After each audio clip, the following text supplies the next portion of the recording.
Welcome back to Venetian Poker Live. It is time for a tournament final table.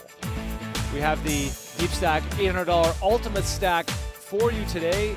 200K guaranteed prize pool, $41,000 up top for the winner as we take you inside the beautiful brand new Venetian Poker Room located at level 2 at the Palazzo Grand Canal Shops.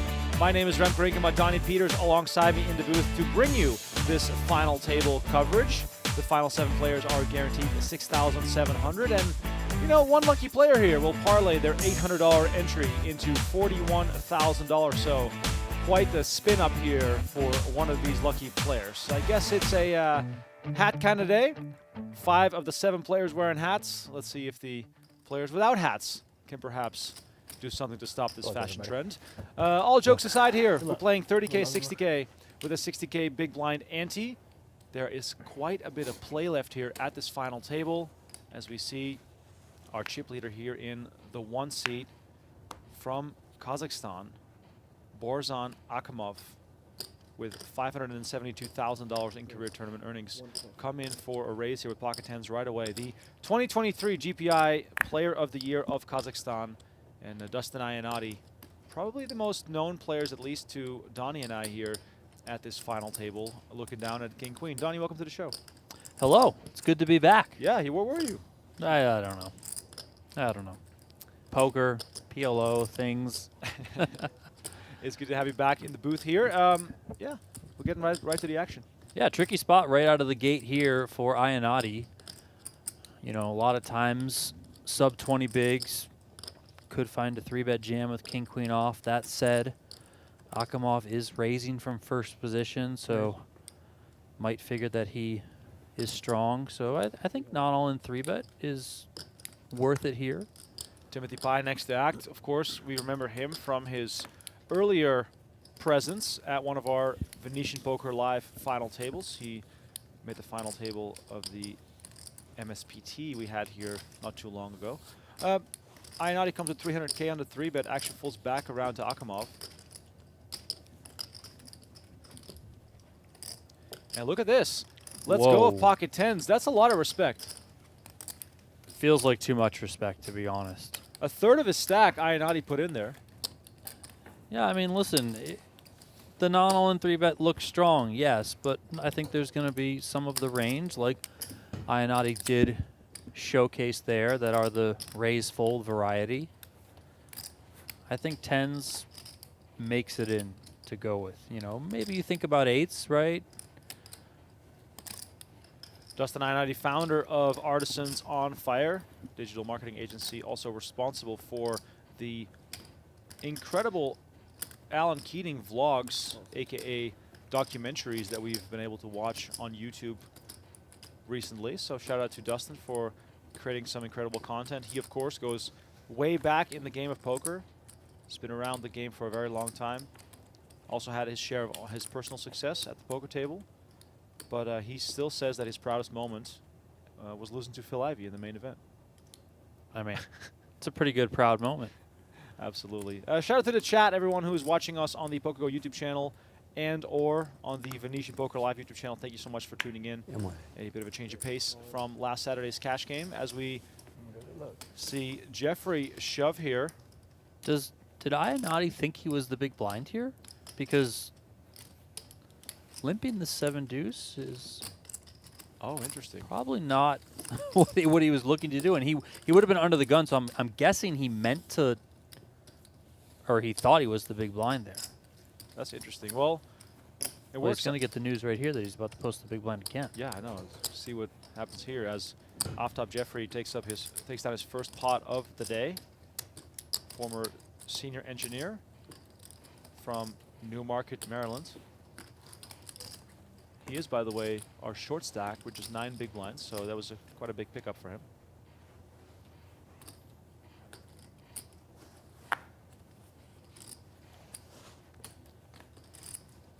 And here is a look at our quote-unquote headliner of the day. I think Chang will have plenty of support in the chat. Eric Chang goes by Slick Rick on YouTube, has a channel where he posts hands, updates, wins and losses. So go check him out. Find Slick Rick without the K, R-I-C, Slick Rick Poker on YouTube. You can find him, give him a follow, support what he does as he comes in for the raise here with ace-4 spades.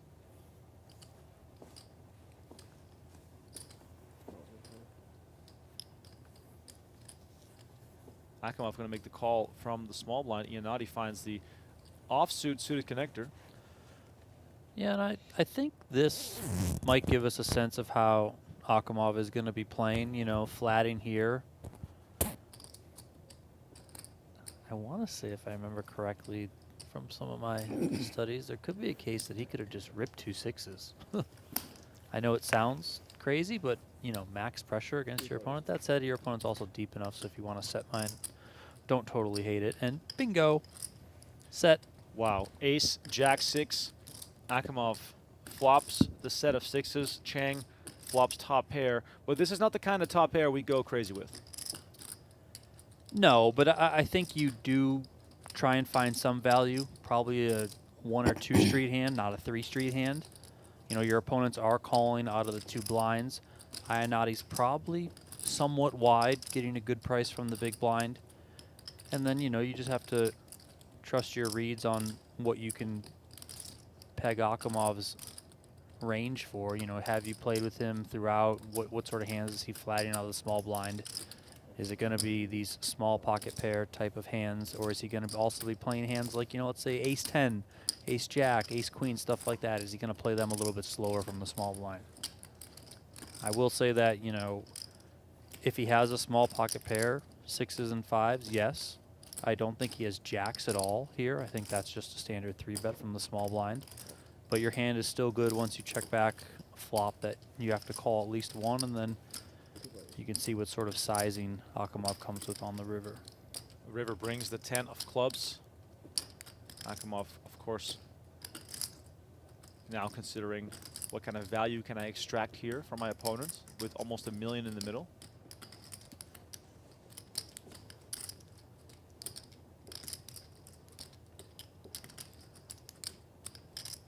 Would you go perhaps smaller to get called by weaker holdings? I'd probably go 2/3.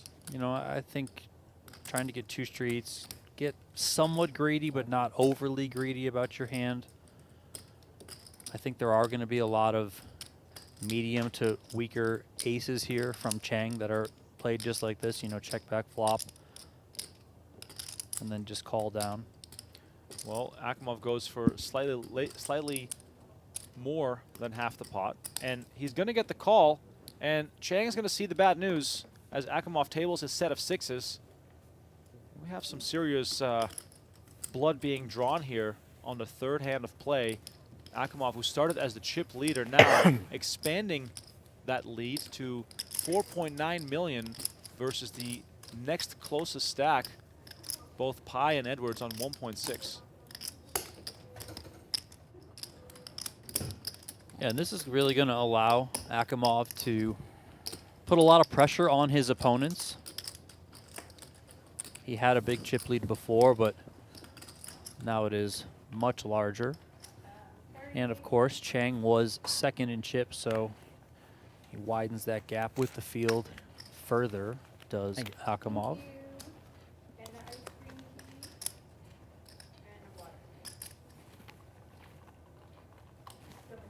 Sure.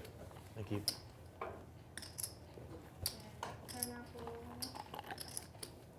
Thank you very much. Action here over to Jeffrey. He's in the cutoff. Pitches the ace-8 off. Sub 10 big blinds there in the cutoff. Probably could have found a shove, but he takes the more conservative approach.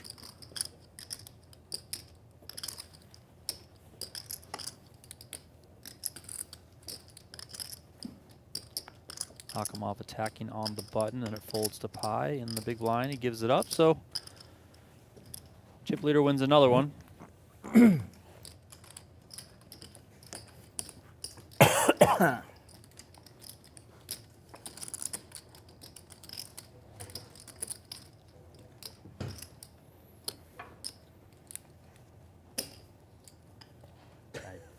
Chang. How come he never says it? Let's hear you say it. Baurzhan. Oh, Baurzhan. Baurzhan. Baurzhan. This streaming stuff is hard. You see what I did that hand? The second hand? You saw what I did? Thought it was the big blind. What did you have? I had 7 deuce. There you hear it there. Dustin Iannotti did think he was the big hand. Not a good enough hand against a Oh, friend over no. Akimov finds a couple of there. Thought it was aces the big here. blind. Called 30. Called 60. He's been We can't all be active like early, Baurzhan. so wonder if anyone picks up on that and gives him some action. Play folds to Chang in the big blind. Jack 4 suited for him. Only potential customer remaining.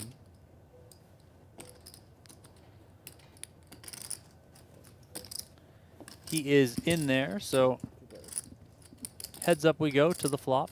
Chang versus Akimov. 10-9-4. Ace is still out in front here for Akimov as Chang checks over to him.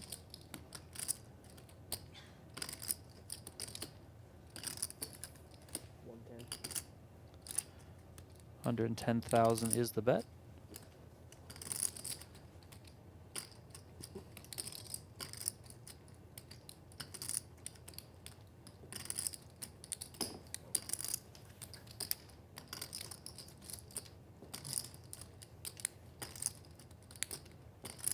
Chang coming along here, deuce of spades on the turn.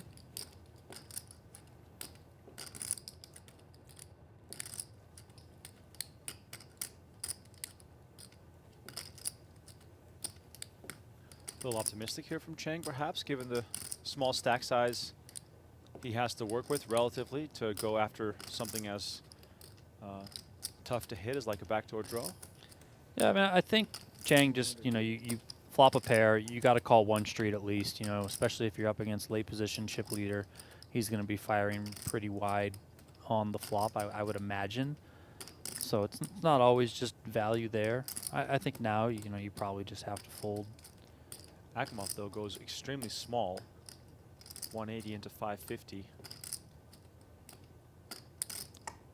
Yeah, and in this specific situation, I mean, this is priced extremely well to keep Chang coming along. And Akimov's in a great spot. 10 of spades on the river. Actually goes check, check, and Jack 4 not going to do it here. Akimov going to show the aces and take this one down to yet again extend his chip lead. Now up to 5.5 million, and Chang now below $1 million. Only a couple of hands into this final table. By the way, I see Viraj in the chat asking about Kumar at this final table, where he's from. Let me go tell you right now, because we have some information here. Hemanth Kumar from Chennai, India, now living in California. Master's degree in electrical engineering from San Jose State University. Has had some results as well, as we see Kumar here in the big blind right now. His largest score, by the way, 11,000 in the little one for one drop. So only 2 pay jumps needed for Kumar to get his largest result of his live tournament career. Has made a final table at a Venetian DeepStack event back in 2019, finishing second in the $400 monster stack. And Donnie, if you're Akimov, no reason to fold any hands at this point. No, I mean, really no reason to slow down at all, you know, especially because the other players have certainly shown that they're going to just allow you to do whatever you want, you know, other than that very first hand. You know, it's been the Akimov show, and as it should be, he is the very, very large chip leader, and another raise and take it there. Of course, every time he raises and takes, you know, just the blinds and ante, it's not the biggest improvement to his stack, but as the other players are a bit shorter, it just takes chips away that they can win. So it is important that Akimov does continue to stay quite a bit relentless here.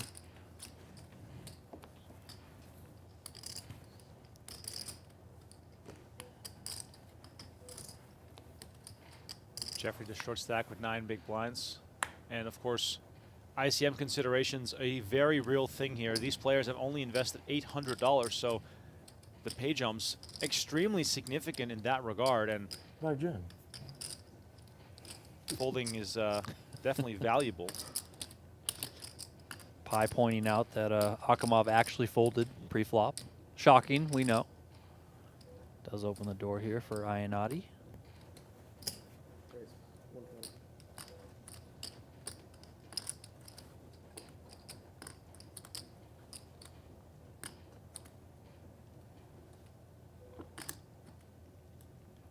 Yeah, ace queen for Iannotti, good enough to go with here. Well, how do you play back at a jam here from Pi? Let's just do some hypotheticals here.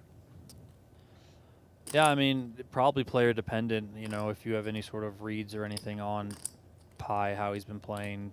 You know, if he's somebody who's a little bit more on the conservative side, then you probably just have to fold it. If he is going to have some of these 3-bet folds, which I'm guessing this is in that range, King Jack, I think then you do have to go with it.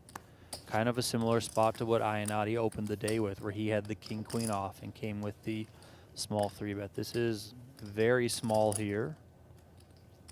It's probably not the worst for Iannotti to call. I know it's not the best having to play it out of position, but it's just so small that I don't think you're going to want to fold here. So call or jam. Iannotti started this hand with 17 big blinds.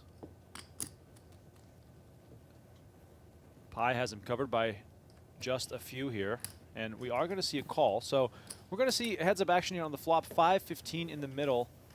Very significant pot for both players. Iannotti just slightly more left than the pot size. King, queen, 7.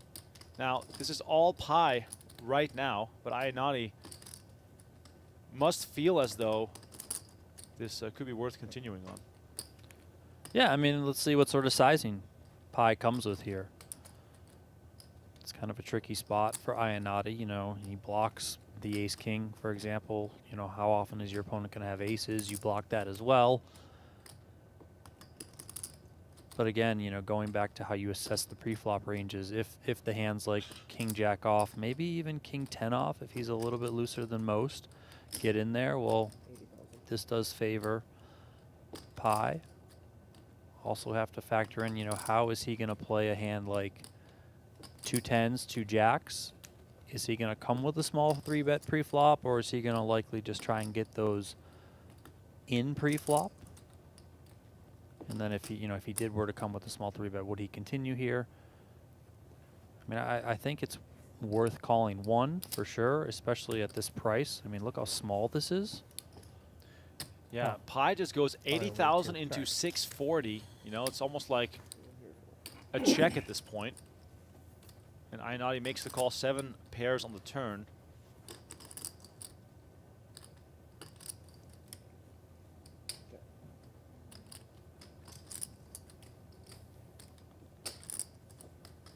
Action back on Pi. Such an interesting situation, and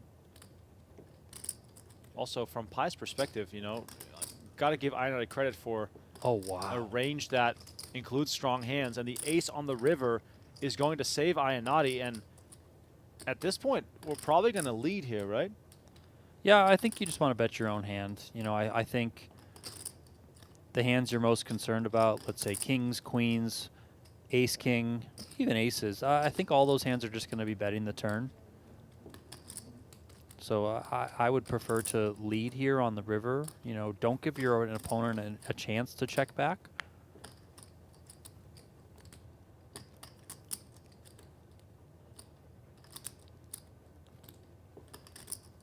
Well, Iannotti does opt to check. Now, for Pi, there's probably too much of a concern that an ace is in Iannotti's range for him to even consider going for value here. Yeah, no, I agree. He does check back. I mean, even Jack-10, you know, a Jack-10 suited, for example, later position there from Iannotti could certainly be opening it and then, you know, peeling to a small 3-bet. Of course, peeling a very, very small flop bet. So wouldn't entirely rule that out either. All right, once again, much love to everyone in the chat. I see some support for Slick Rick. Dustin Iannotti, those two definitely the fan favorites, as it seems. Proofsy asking if the PLO series is over. Yes, that wrapped up on Saturday night. You can rewatch those final tables on the PokerGo YouTube channel. Also seeing Jose tuning in from Saskatchewan. Yeah, do feel free to let us know where you're tuned in from.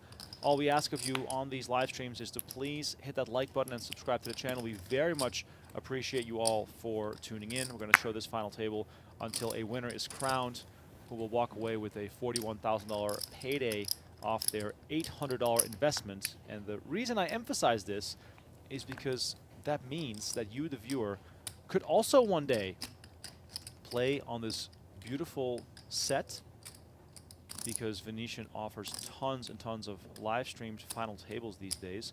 This UltimateStack event started 4 days ago. The next one kicks off on April 23rd. So mark your calendars, April 23rd, day 1A of the next live streamed UltimateStack. All right, Chang here, Jack 10 suited, is going to jam for 885.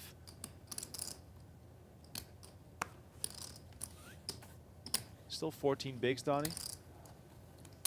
Yeah, but I think this is fine to jam here. I mean, even if you end up getting called by anyone, or if anyone rejams behind you, you're probably going to have plenty of equity. Kind of be hard to play it if you raise and get 3-bet non all in. If you raise and get 3-bet jammed on, do you really want to call it off with Jack 10 suited?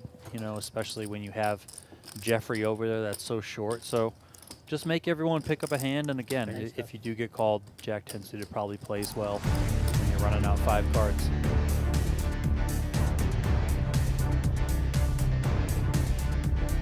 All right, here's a look at the current chip count standings.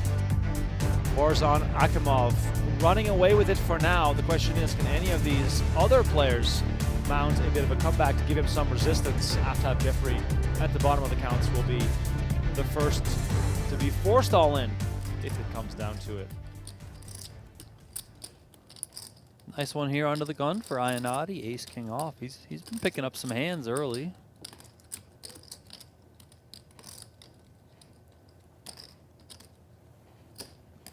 Where is he? 45?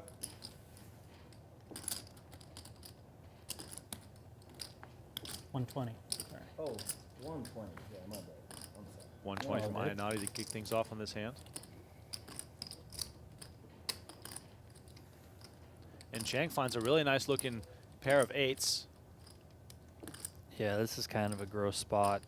You know, you have an under the gun open here, which, you know, obviously under the gun tends to be higher up in the range. You're kind of in that weird middle ground with this pair. You're going to be beat a fair amount of the time. You're going to be flipping other times. I mean, how many times are you actually ahead? You have that very short stack of Jeffrey.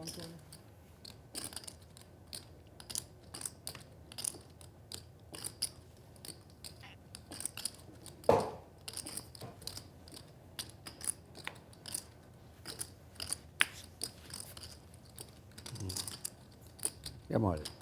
All in. Players all in. Oh, wow. Here comes Jeffrey to create some three-way action potentially. Moves all in with ace-9. And the fact that he opens the action back up is got to sort of lure Iannotti into wanting to make this a heads-up pot. Yeah, I think Iannotti will jam here.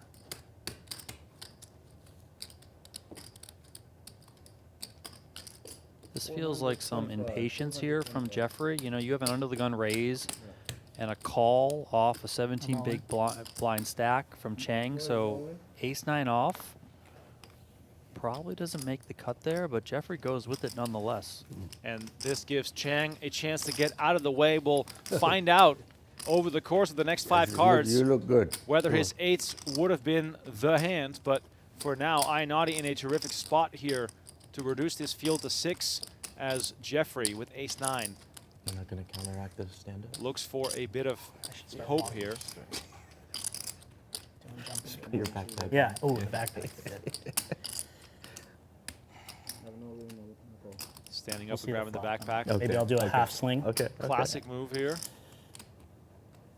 Jeffrey, 24% to survive. Can he find some hope on the flop? And we see 10-6 deuce, 2 hearts. Jeffrey looking for one of the 3 remaining 9s in the deck. Chang's 8s would have still been humming along here if he had shoved himself. The 3 of diamonds keeps the situation as is. Jeffrey needs a 9 or else his day will be done. River card is the deuce of spades. Hey, nice play. Played well. Played great. Aftab Jeffrey eliminated in 7th place, takes home $6,785. Still a decent ROI for his efforts. And Dustin Iannotti now up to over 2 million chips. He's been very involved from the start. And he is looking good now in 2nd place. Yeah, excellent pickup there for Iannotti. And Chang, you know, he would have won with those 8s, but really nothing he can do there given that spot. I channeled Baurzhan there. I thought you were dead. I thought I thought there was nine ball was. I thought there was no way, but I was ready. I was going to put on half my backpack and then 9 ball. Yep. Doesn't really work when you have more chips. But. Big bundles. There were 2 hearts on the flop, so I figured, you know, he might be only 2 outs. I had a 9, so he was drawing real. Yeah.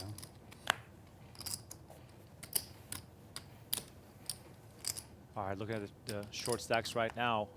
Pai, Chang, and Kumar all within a few big blinds of each other, and Kumar with King 10 off is going to get into action for his first pot of the day. 120.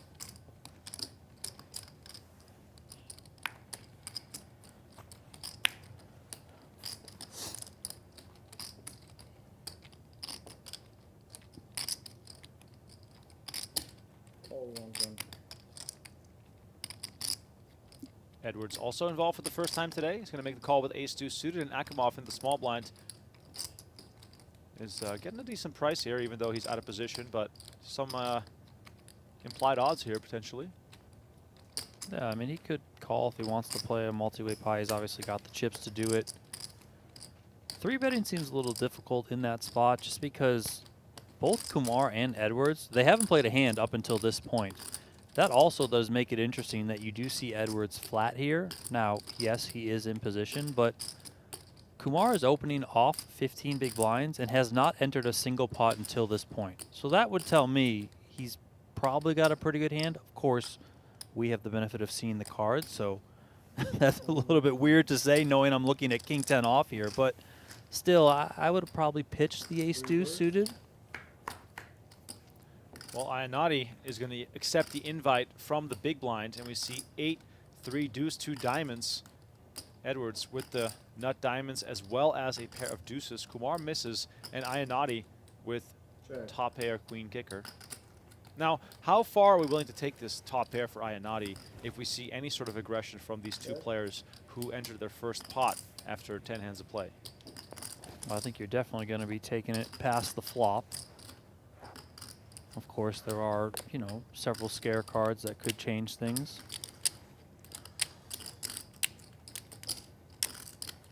Bet 220. Edwards is going to put out 220. Action now over to Iannotti. And Edwards, by the way, started this hand with 1.4 million, 23 big blinds.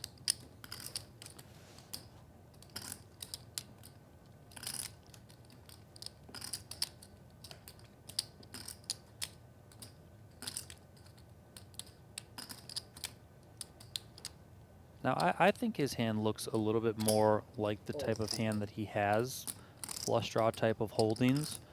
I would guess that given the positions that Kumar and Edwards are in, Edwards is effectively on the button here, and given their stack sizes, hands like 9s, 10s, jacks, you know, all those he just puts in pre-flop.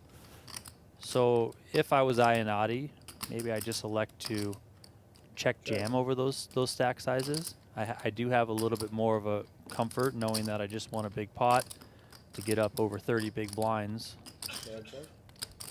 Well, look at this trick from Edwards. Yeah, Edwards hits the nuts on the turn.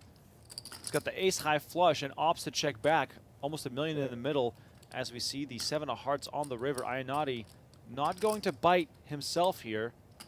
Edwards has to do his own betting.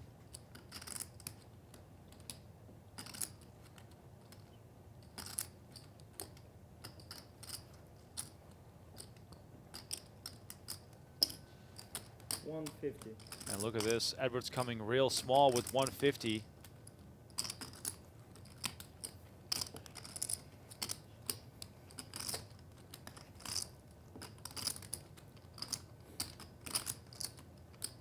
If he can find a fold here, I think it would be very, very good.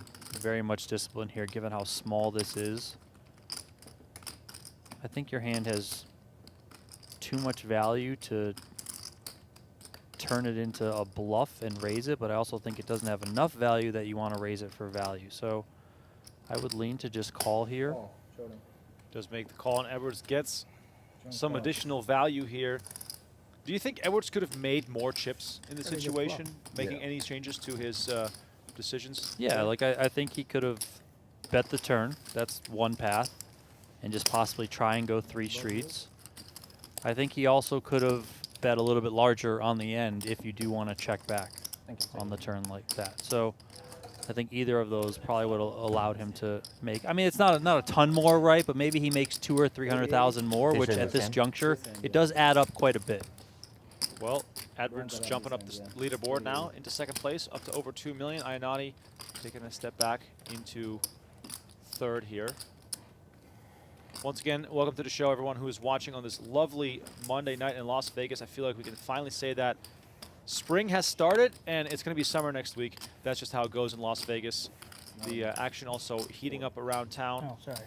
We're excited to have you all tuned in for this one.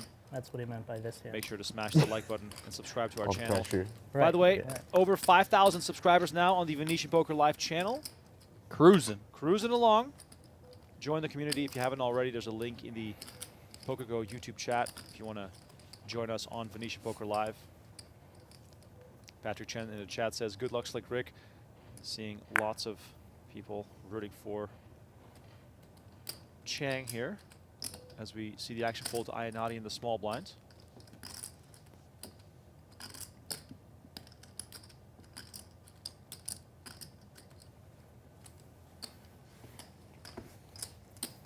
Just gives a walk. Look at Find out. that. What are we got? Woo. Domination. With the size of the big blind ante, would you more often than not complete? Yeah, I mean, I'm not really a fan of giving walks unless different sort of ICM situations might call for it, you know, preserving your stack. But there, I think a limp is fine. And, you know, if Chang does come with a raise, I think you could just limp fold.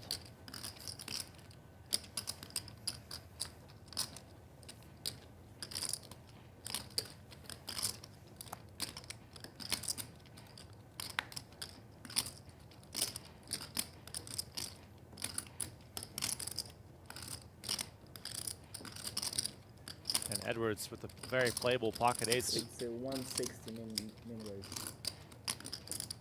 160. 160. I'm curious if that meant that he was trying to go 2.5x, or if he just shorted a min raise, right? Because obviously that's a, you know, if you're going 2.5x, that's a fairly large raise at this point of the tournament. So, not that we're ever going to know, but 400. yeah. Yeah, so Akimov is going to come over the top here at 400 with ace-5 of hearts in position. The suited wheel card aces, the new darlings of modern poker theory. Yeah, and listen, you can leverage that ace as a blocker here. You have position on your opponent. And you can, oh, wait, hold on. Wow. Chang picks up kings here. I was going to say quickly that Akimov could put a lot of pressure on Edwards, with Edwards now being second in chips, right? You know, you're the bigger stack than him. You're the only one that can ultimately take him out of the tournament. So use this spot, try and apply maximum leverage, and really put Edwards in a really crappy spot with a hand like he has, 2-8s. Now, Chang, of course, All in. Players only left with one move here. Flatting for half a stack would look extremely suspicious. At least by shoving, he widens his own range a little bit. Yeah, I mean, he can have, you know, let's say ace-king, ace-queen suited, stuff like that. It's, you hate it if you're Akimov because it's like a min jam. Right. Like it's like, well, I kind of got a call, and if he does have two kings, it's kind of fine. If he has two aces, okay, I just ran into it.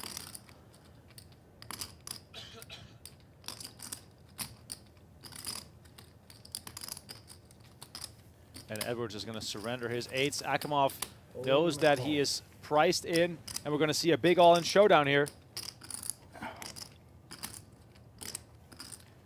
Slick Rick at risk, but Look at the smile. I didn't like it either. Why not? You got kings. yeah, let's go. 2 million in the middle. Too many times. Have an all-in in the call. Chang looking for his kings to hold. Akimov looking for a way to reduce this field to the final 5. Here comes the flop. 8, queen to 3. Edwards might want to look away here. Not sweaty at all. Playing hypotheticals, of course, not allowed in poker, It's but hey. going to get sweaty. Okay, okay. So, How about, what do we want here? Two of spades. Deuce? Eights, of Deuce? course. Okay, deuce. Deuce of spades. Deuce of spades. Pocket ace. I had eights, of course. Oh, wow. Edwards communicated to the table that he did Okay. indeed fold 8s. 7 on the turn gives Akimov just 3 outs. No backdoors available here. Chang, 1 card away from a double up. And the Whoa. 8 of diamonds on the river would have given Edwards quads, but there simply say is no quads? scenario Yeah, Oh, no. in which he ends up all in there. I mean, unless he just wants to get absolutely wild and you know, jam Blend the pre or stack. something like that. But that's just you can't Would do you anything call but the put the a 8s reshove? in the muck there. 8. How can I call if you had 835. what? Well, I mean, it wouldn't, This is true. it wouldn't have been. It wouldn't have been Fair. bad. Very fair. 35? So that's 5, 8. Baurzhan 35. Akimov Okay. able to deal with this blow. He is down to 4.6 million and still has a big chip lead over the rest of the field. Akimov's live results date back to 2015, That's so King's holder. an I experienced don't know. player I'm Kinda- surprised. No, who's no made one his mark expected that. Yeah. around the world, #1 on Kazakhstan's all-time money list. I thought I was drawing dead.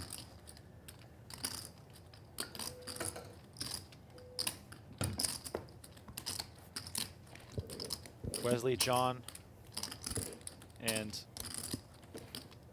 Patrick, as well as Tony and Shocks, all rooting for their guy.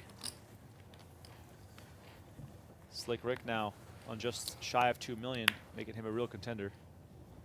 And Edwards gets right back to it, finds ace king.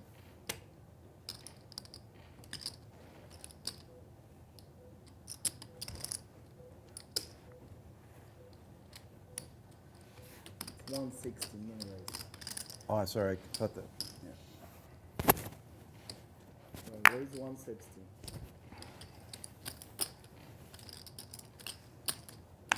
$160 here.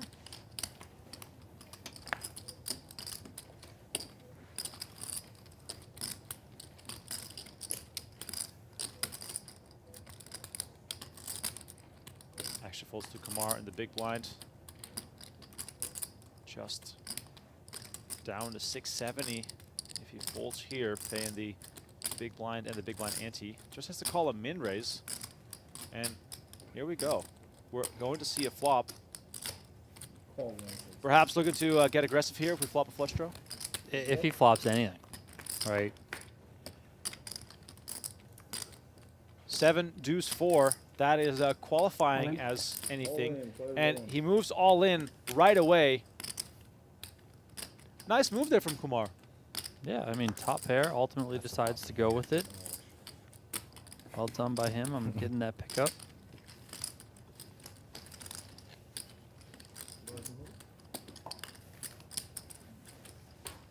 Always flop lag. Huh? Always flop lag. That's the flop we needed. Yeah, that's what I was. First flat, yeah. I had for juice.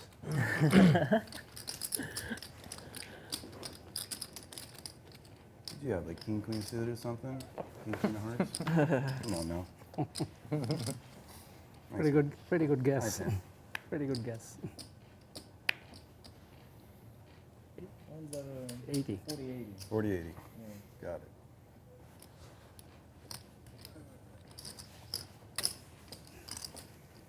Raise 160. Akimov comes in for 160 now. Iannotti finds sixes to his direct left.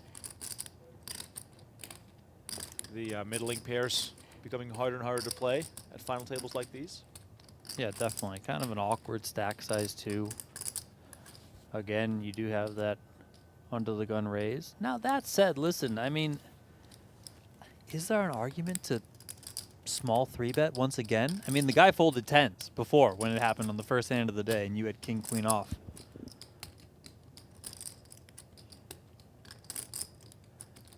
I think I do prefer just putting those sixes into the muck. Pi finds ace jack, and it looks as though we're going to have a 3-bet coming here.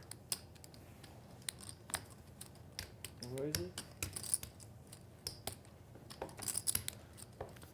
600. 600,000 is the 3-bet from Pi, putting more than half his chips in the middle, and that'll do it. That'll get it done. Once again, back to the schedule here over at the Venetian Poker Room. I mentioned the next Ultimate Stack $800 buy-in kicking off on April 23rd. That event will have 4 starting days. Sunday, April 27th will be day 2, and then the final table on Monday. So if you're in town for that week, please come on down and play that. And then on May 1st, the next 1K Ultimate Stack with a 300K guaranteed gets going. That's going to have its final table on Monday, May 5th. And then last but not least, another $800 event with a 300K guaranteed on May 7th, kicking off with 4 starting flights and the final table on Monday the 12th. So keep an eye on everything that Venetian is putting on their Twitter, Instagram, and Facebook pages. If you're in town, as Tommy La Rosa, the man who runs the Venetian Poker Room, says, if you're in town, there should be something to play for you. Venetian does a great job at facilitating that for those that travel to town or even are just local to Las Vegas. I spoke to Tristan Wade the other day, Donnie, and he played the $800 event here that we are seeing right now.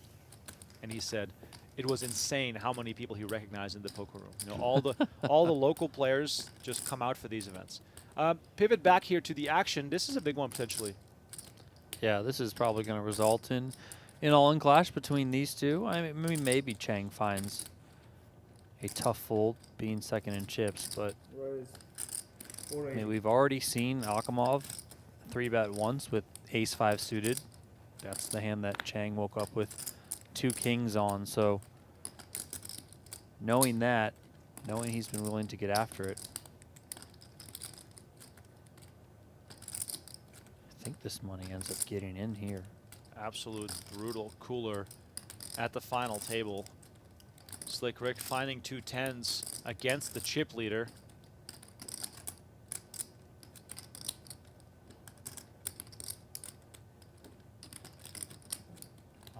And he moves all in with 2 10s. Action back on Akimov. He's going to toss in the call. We're going to have the biggest pot of the tournament. 4 million chips in the middle, and Slick Rick with a very small chance of survival, pair versus pair.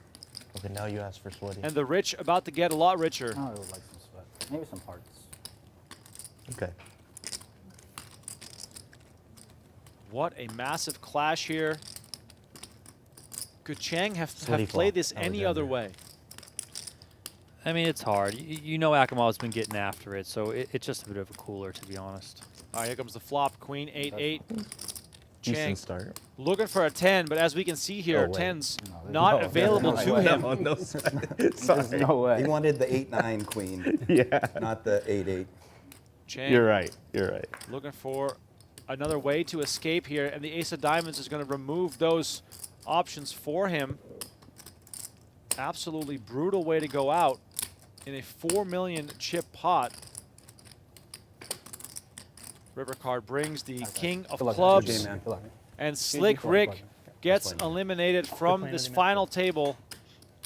Eric Chang, follow him on YouTube we'll probably have some content about this final table and what other options he might have had with those 10s, but obviously Come on. understandable Yeah. We talk deal now, right? like, with the big pair. Equal chop. Equal chop, right? Equal. Equal chop. Yep. A Plus whopping I think he'd go for it. 6.5 Yeah. million Oh, yeah, you for go for Baurzhan it. Sure. Akimov. Give him 200. Oh, okay, all right, maybe 100 each. There Here's you a go. look at the There you go. updated chip counts. Stacks 2, 3, and 4 very close. Hemanth Kumar, the shortest stack on 12 big blinds. And Kumar probably more than happy to get himself 2 pay raises without having to do any of the heavy lifting himself. Yeah, and if he just stays the course, he could be in line for 1 or 2 more with the way that he's been laddering up. Playing 40K, 80K. I will say the one thing that might have led Chang to possibly not go broke there. I mean, I still think it is a bit of a cooler in that You guys want to spot, do some coloring? is that Yeah, I don't mind. Okay. maybe he views himself as deep enough to flat there, ultimately being able to play in position. Might be tricky, yes. Or 2, 3-betting out of the big blind tends to be a little bit of a tighter range. You know, even if he has a hand like he 3-bet with before, the ace-5 suited, that was a different situation where he was in position against the original pre-flop raiser. I'm talking about Akimov there. Probably just flats the ace-5 suited pre, you know, and tries to take it post. So, you know, those things probably lean that, yeah, he could have a bigger hand than 10s. But again, you know, Akimov has been getting after it.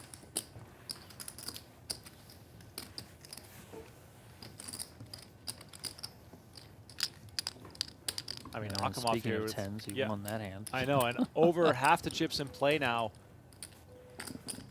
With 5 players remaining, dominant situation for him here.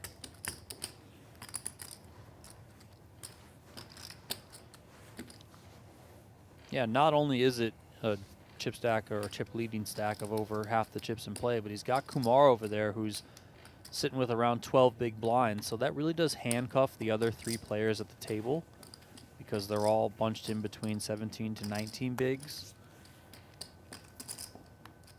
I mean, even a hand like this, I think it's fine for Akimov just to open. And he is going to do that. Yeah, great to see from Akimov here, applying that pressure, knowing that both Iannotti and Pai have to be mindful of the short stack of Kumar. Don't want to burn any cash here. Yeah, I mean, they're both going to have to pick up a hand. And even if Pai were to find something that he wants to defend the big blind with, he still has to play post against you as the chip leader. So you can make his life really, really difficult. I just think a lot of times players who have a big chip lead like this, like Akimov does, they'll be like, "Oh, I'll just take this hand off. You know, I've been active too much, or I've been raising too much. They're never going to believe me on the button." But you should always lean to be a little bit more aggressive than you think you might want to be. You know, that's often case the biggest thing that players don't do enough of in poker. Like, even if you think you're aggressive, you're probably not aggressive enough. And in Akimov's shoes, you know, until someone plays back at him, just keep firing away. Here again, Jack 3 suited, cutoff, let's go. What does it tell you about the skill level of Akimov that he is picking up on things like this immediately? Yeah, I mean, I think it's definitely aware that he's been around the block, right? And when you play enough poker, you've probably had chip leads at various points, whether that's earlier in a tournament, on the money bubble, or like here at final tables. And I think he has generally a good feel that, yeah, this is now my tournament. I'm in the driver's seat, and I need to just press on the gas as much as possible. Now, why would he limp here, though? This is something that I would not expect to see. Yeah, I thought he grabbed raising chips. I mean, I think he should be raising here. I mean, maybe he's just worried about getting 3-bet. But if you get 3-bet, I mean, okay, just fold. They probably just have it, right? I mean, they're not, I don't think they're going to get 2 out of line.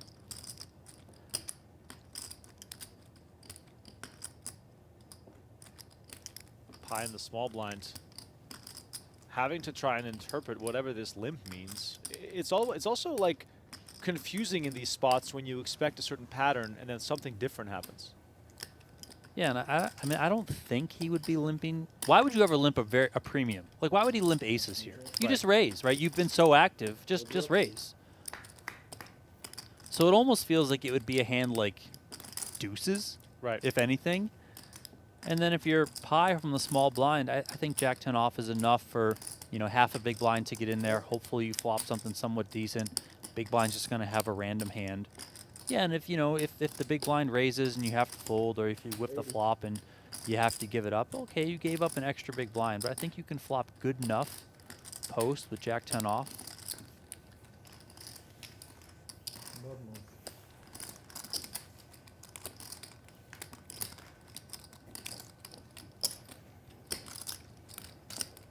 And then I do think it's interesting there that, Thank you. I mean, I think we could have expected Thank you. Akimov to fire probably any flop there. He did bet the ace-king-9.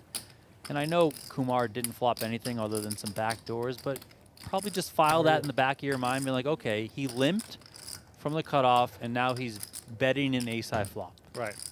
Like, I should, like, let's just remember that for possibly, you know, in the future.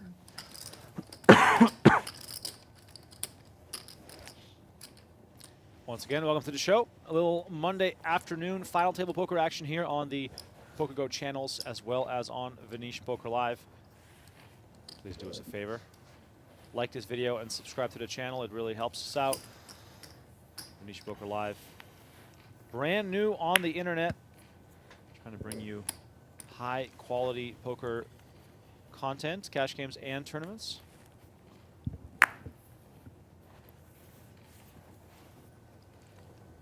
Couple of 10s for Pi now on the button. 10s have been the hot hand. What's that, the 4th time that we've seen him?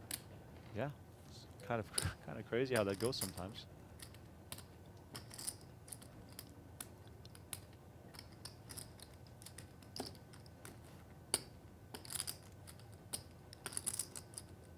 Raise 170. Pi makes it 170. Kumar in the small blind still just looking for a good spot to shove or reshove.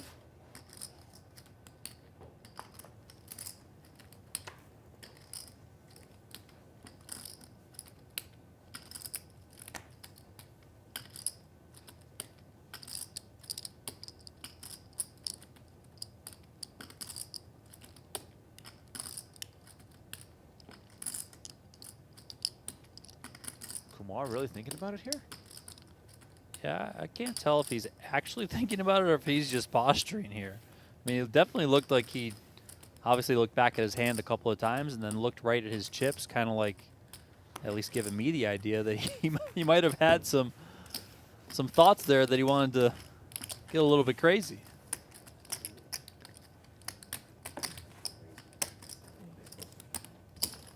Okay. You're still really low.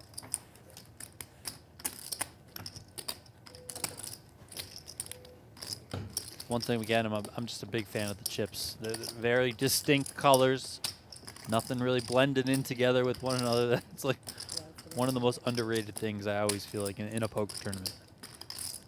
JC asking whether Akimov is Kazakh. Yes, he is from Kazakhstan. He's #1 on the Kazakhstan all-time money list, also the 2023 Kazakhstan GPI Player of the Year. So this man knows his way around the tournament. 572,000 in career tournament earnings. Trying to add 40,000 to that.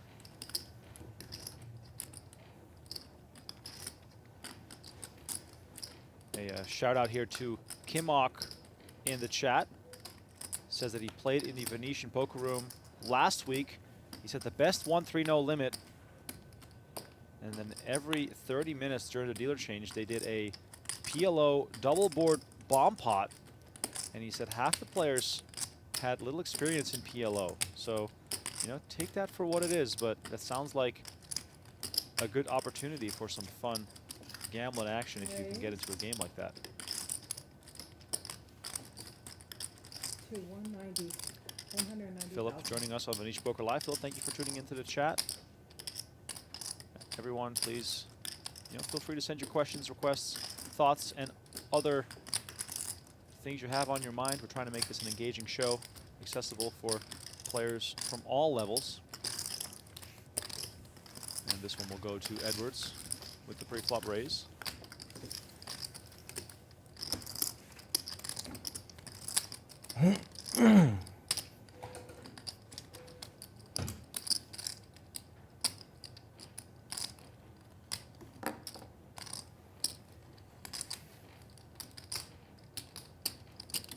Wide levels here.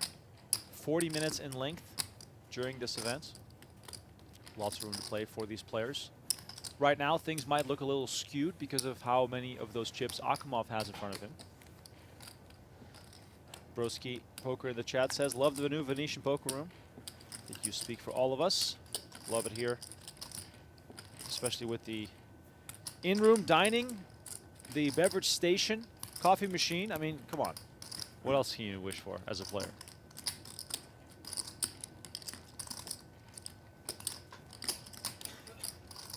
Raise 160,000.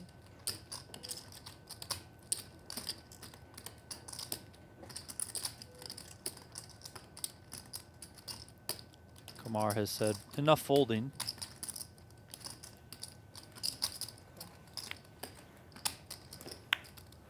Yeah, it's going to come in with the Jack-3 offsuit. A little, I don't know, speculative at least, and also given his stack size, perhaps. I'll say impatience. Impatience, You yeah. know, like after a while, you're folding for so long. You know, I mean, you've played enough poker. You kind of you start looking at hands. You're like, okay, this one maybe a little bit. You know, maybe I can do something here. I've been tight enough so far. Maybe I'll just raise. Everyone will fold. No, I mean.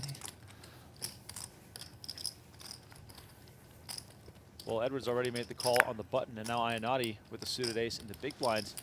Gets kind of a nice invite here. Only have to pay 80K to see a 600,000 chip pot on the flop.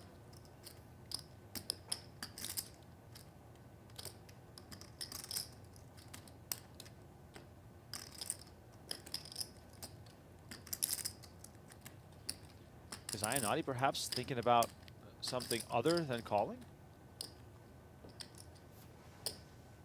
I mean, he might be. He could just be kind of going through the situation. Like, let me think about how, you know, Kumar's been playing. What does his range kind of look like here? What does Edwards' look like as well? He knows before. This is the exact same situation before when, remember when Iannotti had the Queen-8 and flop 2 pair. It was an open from Kumar. It was a flat in position with Edwards. That time he had the ace-2 suited. Here he's got the ace-5 suited. So maybe just kind of thinking that through, you know, gathering himself before going to a flop. And once again, it's just Edwards with a flush. I mean, second nut flush for Edwards in just 21 hands. Kumar quickly with the check back. If we're Edwards here, do we just go to the turn and hope that someone improves here because it is so hard for anyone else to have something of value? Yeah, I think it's certainly fine to just check back here. I don't think you're really worried about much. You hope someone can turn something to, at least in their mind, catch up to you that you can get some value from. Check. 7 of spades on the turn. Not helping anyone. Check. Kumar just giving up at this point. Perhaps the 10 on the river would be Check. costly to him. And Edwards thinking like, yeah, if no one has anything, I might as well keep checking, hoping that someone backs into a hand of value. Or perhaps someone wants to bluff at it.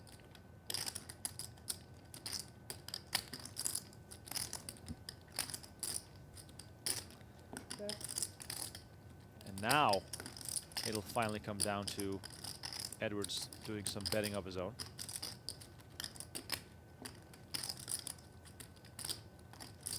Yeah, let's see if he goes small again. Last time when he checked back turn and bet his flush on the river, he went very small on the end. This looks like it's going to be quite a bit larger. 500,000. This is 500,000. Wow. Big bet from Edwards. And gets it without finding a customer.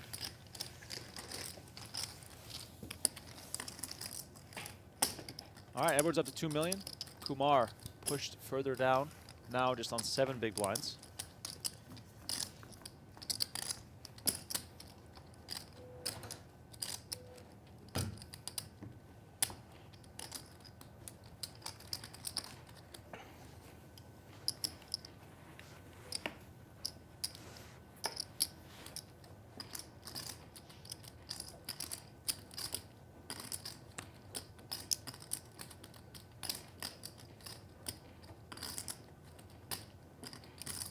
See if Kumar decides to go with this one. 7 bigs under the gun. Almost 8 bigs, but still. You know you got to pay 2 big blinds on the next hand. He does just give up Jack 9 suited. Fold, fold.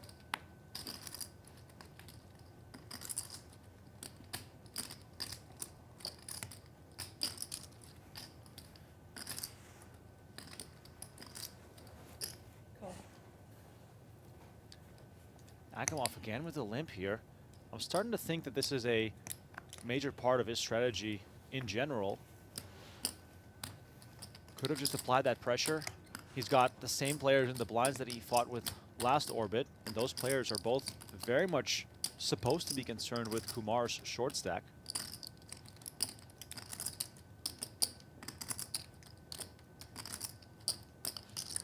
Check. 2 players.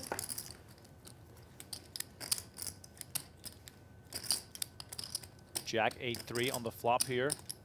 I have a feeling, Donnie, that Pi doesn't really know what to do with these limps. We saw him fold Jack 10 from the small blind on the last orbit when Akimov limped, and now Akimov almost with free reign to just, you know, take a stab here and perhaps buy one very cheaply.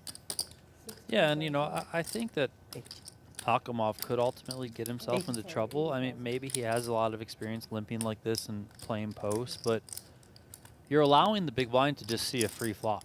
Whereas here, I think it would have been perfectly fine to open, yes. I think even jamming into stacks of 14 and, you know, 17, 18 big blinds behind you is also fine. Those players are going to want to definitely wake up with really big hands to call off because of where Kumar is with, you know, he's got 8 big blinds. He's about to post 2 big blinds from the big blind. So, Raise to 240,000, and I take everything back I just said. but this is really good recognition from Pi. Like, I think he's well aware that Akimov is just limping super wide, is going to fire probably 100% on flop. So listen, I'm just going to check raise. If you got something, you got something, but you know, well, let's find out.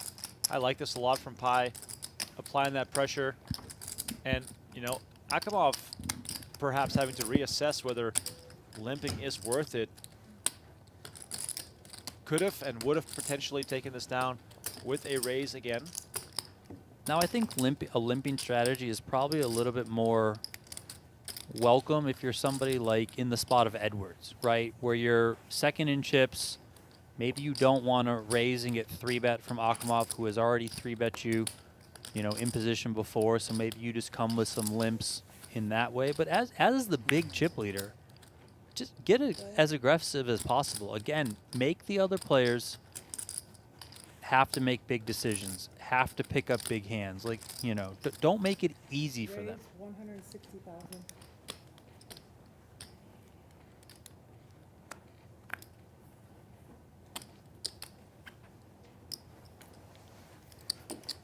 Fold. And Akimov now changes it back up to raising, and Pi finds jacks in the small blinds.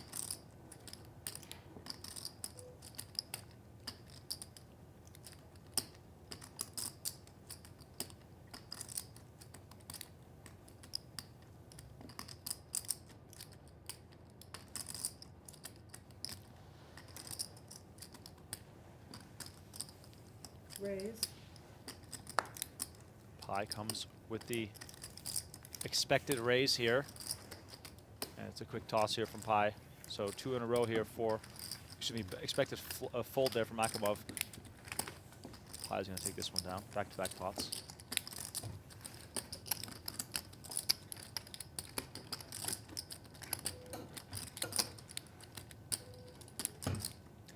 Once again, welcome to the show. If you are just tuning in, we are excited to bring you some final table coverage, mixing it up from the cash game action we had on Saturday. If you missed that cash game action, by the way, you can always go back and rewatch that on the Venetian Poker Live channel or on the Poker Go channels. GRB and Brian Oken brought in some of their friends to play, and it was quite the night. We ended with over $1 million on the table. The biggest game we've had so far at Venetian Poker Live. Many six-figure pots throughout the night.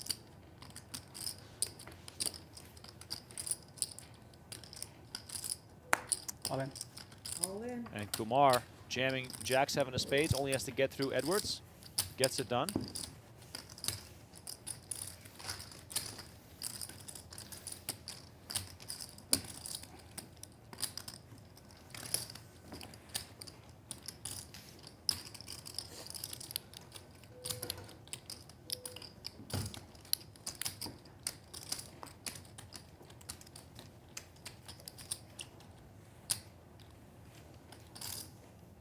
I saw it. It was black spade or club or something. 6 Aftab. It's all the AC. I think you might have to slide it. I Yeah. see too. Yeah. First card, 7 of clubs.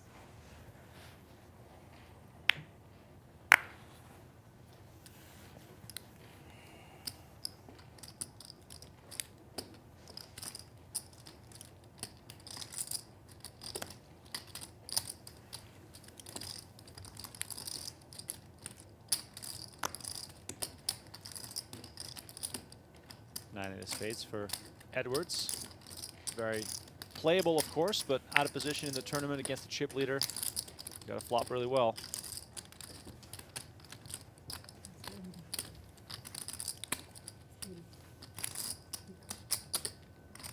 Probably going to see some attacking here from Akimov. I mean, queen jack off, of course, isn't the worst of it. You can just look to leverage your opponent as much as possible here. So, yeah, he is going to come with the raise. Understandable. 200,000 to 280,000.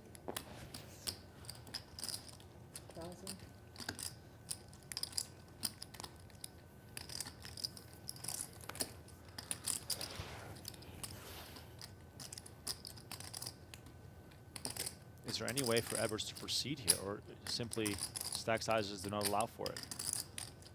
Yeah, I mean, I think you have enough of a hand. 9-8 suited plays well. Even out of position against the chip leader, I think it's too good to just give up. I know he did make it a little bit larger, so just have to take a flop and proceed accordingly from there. I mean, this is not going to be the flop that Edwards can really do anything on. Akimov should just be betting this a large percentage of the time and is likely just going to win it right here.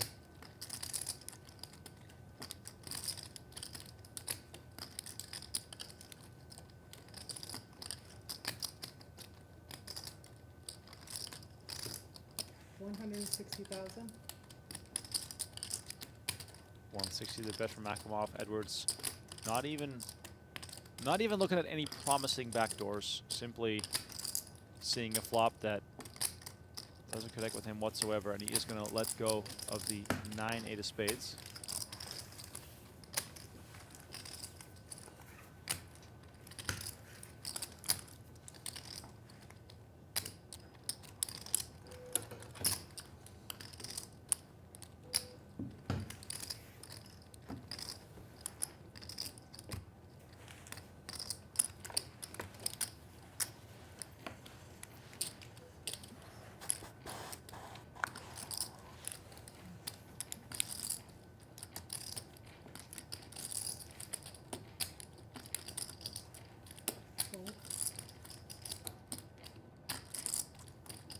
King deuce suited here for Edwards.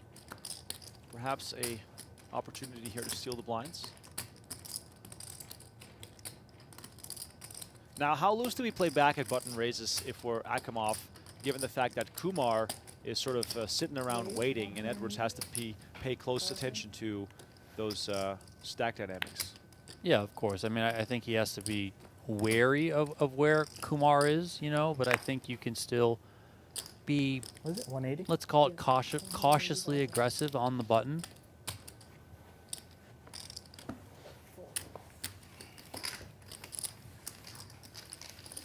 Edwards going to take this.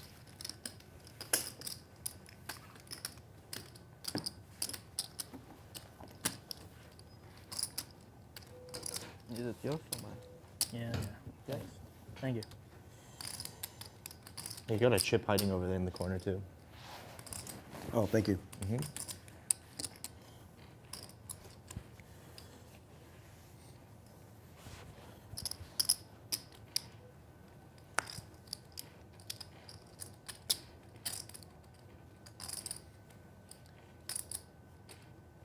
Kumar with All ace in. deuce, and he announces all in.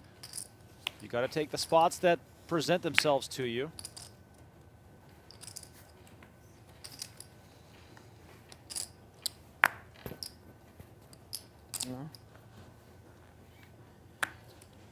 And here we go. Kumar gets to take it down.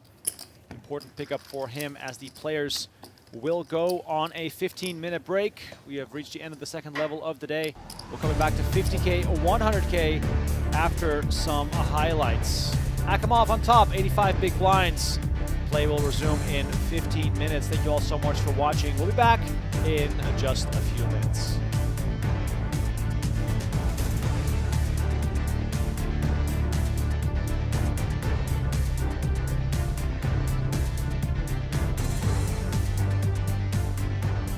And we flop. Yeah, that was we go flop. JRB did. And Fabrice yells out, wait, you want to run it twice?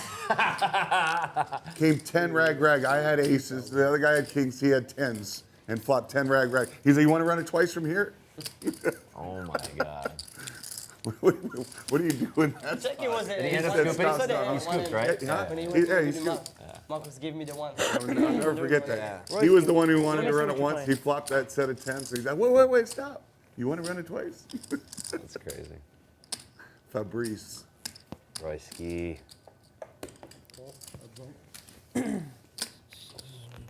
Oh, please let me win this pot. 600 from Oaken here. Roy with the 3-bet to 2,000. Call made. 10-10-9. Talking about Two tens, clubs. that's Roy spooky. with the flush draw. Always happens. You talk about a hand, and it shows up. Always happens.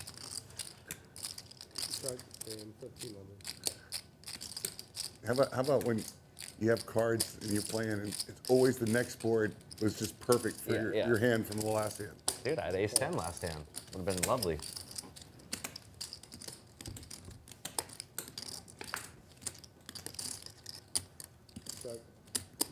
Oaken calling it 1,500 with fours. Let's see if Roy wants to continue to apply pressure here. Let's go check. Trying to hit a club here.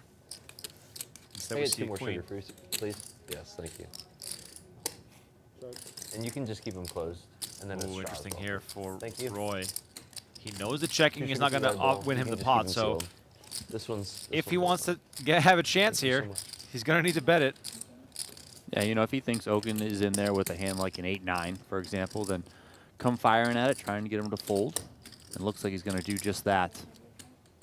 Oh, you know what? I would like the coffee, please. 5,000. Get a cappuccino with 1 sugar and 1 brown sugar. 5,000. 5,000 is the bet here. If I dump this hand, Let me see. I have a pair. If I dump this hand and he's bluffing me. Oh, man. He's going to. This is. Oh my God. 5K from Roy. Royski on the stream. I never thought I'd see the day. Yeah.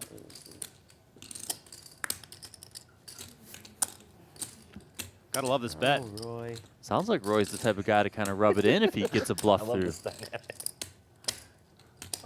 Roy. What do you got? Sixes?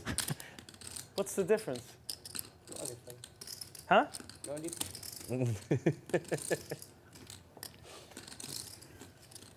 He's got that 5K chip in hand. There it is. Oh, there it is. Nice call, Brian Oaken. The Royski. Good call. Oh my God, called so late. That is a sick call from If he would Oaken. have won that, dude, you just saved the game right there. He would have been on a tear after that.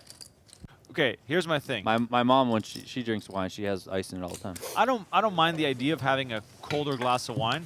My problem is you got to drink it so fast before the ice melts, or otherwise it's going to water down your wine. Yeah, no, I would just put like, 1 or 2 ice cubes We just can to, dance, though. quickly You wanna chill it down. Probably All right. also why I like sangria so You much. do want to do.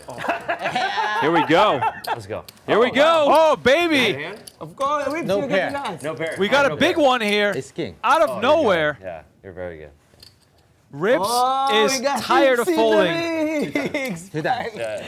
Good luck. King Charles Thank gets you. him to pull I the think Rip's trigger, gonna get there. making the I think call so, here too. on the I have a jam. good We got a new biggest I'm pot, happy to 60,800. Get there one Did they say once or twice? You I know, think we're Rip going played twice. 47 minutes to play his first hand. Oh, got yeah, it, got, yeah, got it in. Yeah, got it in with a 3-outer.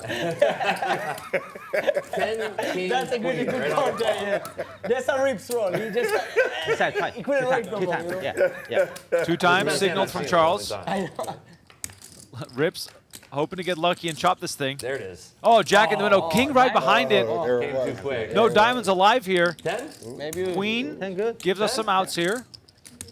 River's the 3 of diamonds, and Rip's already 1 jack short now. 30 something, I think. Always feels good to win the first one. Oh, it really does. Ace 9-4. No help for Rips, who's looking for a jack. River card 7 of spades, and Charles is going to win this thing. It's 10, 20. Heads there up, too. right? We won. Throw some spades. 16K in the middle. I'll tell you what, you have 2 queens, and Oh my God. you got to play out of position against 3 players. It is not too much fun. 7-4, 6-2 diamonds. Charles, top pair open-ended. Just a Trevor. very, very tricky Defense, spot defense, here. Yeah. Queens. Look at this board. I mean, Rips has almost no choice but to try and thin the field with how loose these guys have been playing. And Charles here's got top pair, and he's open-ended. Trevor's got top pair, really good kicker, and backdoor clubs. 34. 34,000 is the raise from Charles. Now what do you do if you're Trevor? I mean, the way that this one played out pre-flop, I mean,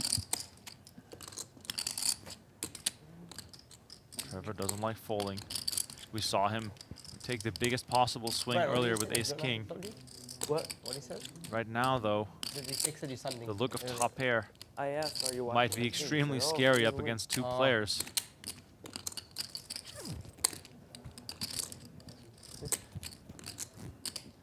I mean, Charles can have a lot of hands like he has. Wow. Does he go for it? He moves all in Oh for my. $75,000. And Trevor puts Rips in an impossible spot. What do you do with queens here? Look at Rips. His head's about to fall off his body. Trevor takes a sip of the nicely chilled Opus as he awaits decisions from both Rips and Charles. Rips is just in a really bad spot. I mean, even if you do get involved here, put all your money in, and you somehow have the best hand, you have to always figure that your opponents have really, really good equity on this type of board. I mean, they can have diamonds, they can have combo draws, they can obviously have 2 pair sets, etc. They can already have made straights. Like, you don't have the queen of diamonds in your hand. Like, It's king diamond. I know we can see he has the best hand currently, but I think you probably just have to fold this in, right? And it's, you know, completely understandable. This is not a fun spot to be in. Yeah, but Donnie, Charles is out of his mind. Well, Trevor, we know that. Trevor has already shown that he literally has ice running through his veins. I have a big hand. 75. Not big enough if you're thinking about it. I have a really Oh, big hand. snap. The thing is, Rips is not only up against Trevor. Charles is still behind him, and he's already got 34,000 in the middle. Okay. I can't imagine also Charles has ever folded too, 75. which 70, 35. makes this so crazy. If this goes to showdown between Charles and Trevor, Rips is going to lose his mind. What? It's a big pot. Take your time. Don't rush. He might be all right though. Should that happen, and you know, one of them like Trevor hits a king or Charles makes a straight, then you'll be like, okay, fine, right? Oh. But if the king 7 just holds, then he'll be like sent to the moon. He could also still call. Rips added $100,000 to his stack Last few hands. to want to make sure he covers ace, the other big stack at the table. My hand's definitely But right now, At 10, he is 5, asked to commit at least 75K, but then he also knows that if Charles goes for this, that's going to be over 100.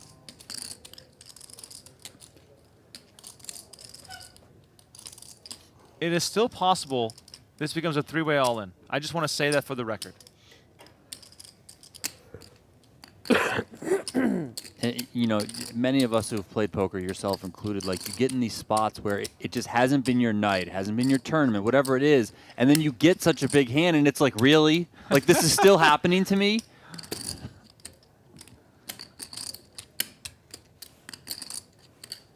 I think that's it. Trevor has no idea the amount of pain he just caused. And Rips folds. Counting your chips now, you're gonna have to- So I raised to 35. Yeah. Freaking 75. Can you put the... Oh, a short one? No, you raised 34. That's okay. Yeah, you said 34. I said 34, right? Yeah. So, can you bring like 34 40 in? Oh, yeah. I'll pair and open the... Yeah, Yeah. you crushed. You have me crash? Oh, you can't Charge, talk about charge, the charge, hand. You can't talk about the hand. How much is that? I think 40, close to it. 35, 38, 39, 40. How come you have a full? You have 40. The pot is... I call. All right, here we go. Yeah, I have to call. Overpairing diamonds. He says he has a pair No, of John, I don't know what he said. What do you Twice, guys got? flush No. draw? Twice? No. Once or twice? Probably 5, 7. Huh? 5, 6. Sure. Okay. Okay, What two do you have? times. 6, 5. Two times. You have 6, 5. Yeah, Rips five. is losing his mind. 5 of clubs on the turn, and Charles makes 2 pair. They're going to run it twice. Can Charles win it twice? First board. I mean, Yeah. I'm good against your hand, baby. No. 10 of clubs on the turn, ace of clubs on the river, King 7. and Charles and Trevor Wow. are going to chop. Which one? Wow. Happy. Wow, even the 5 o'clock also giving flush. Damn, So bro. sick. Also giving That flush. is so sick. Oh my god.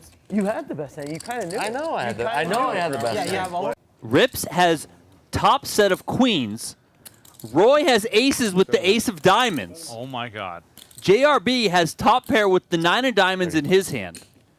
This is a bomb pot. All right, so JRB bets 700. Rips quick with the raise to 3,500. Action now on Roy with aces with the ace of diamonds, and he makes it 10,000. Here he comes again. And it's Rips and Roy with the history, the banter, all of it. Rips just makes the call. Turn is the deuce of spades.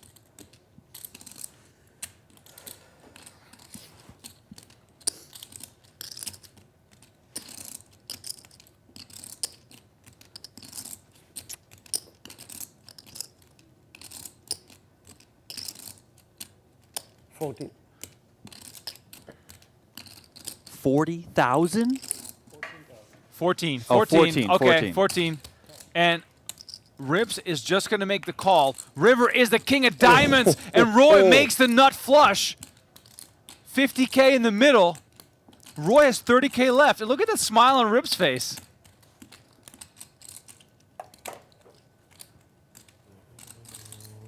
That's a wry smile if I've ever seen one.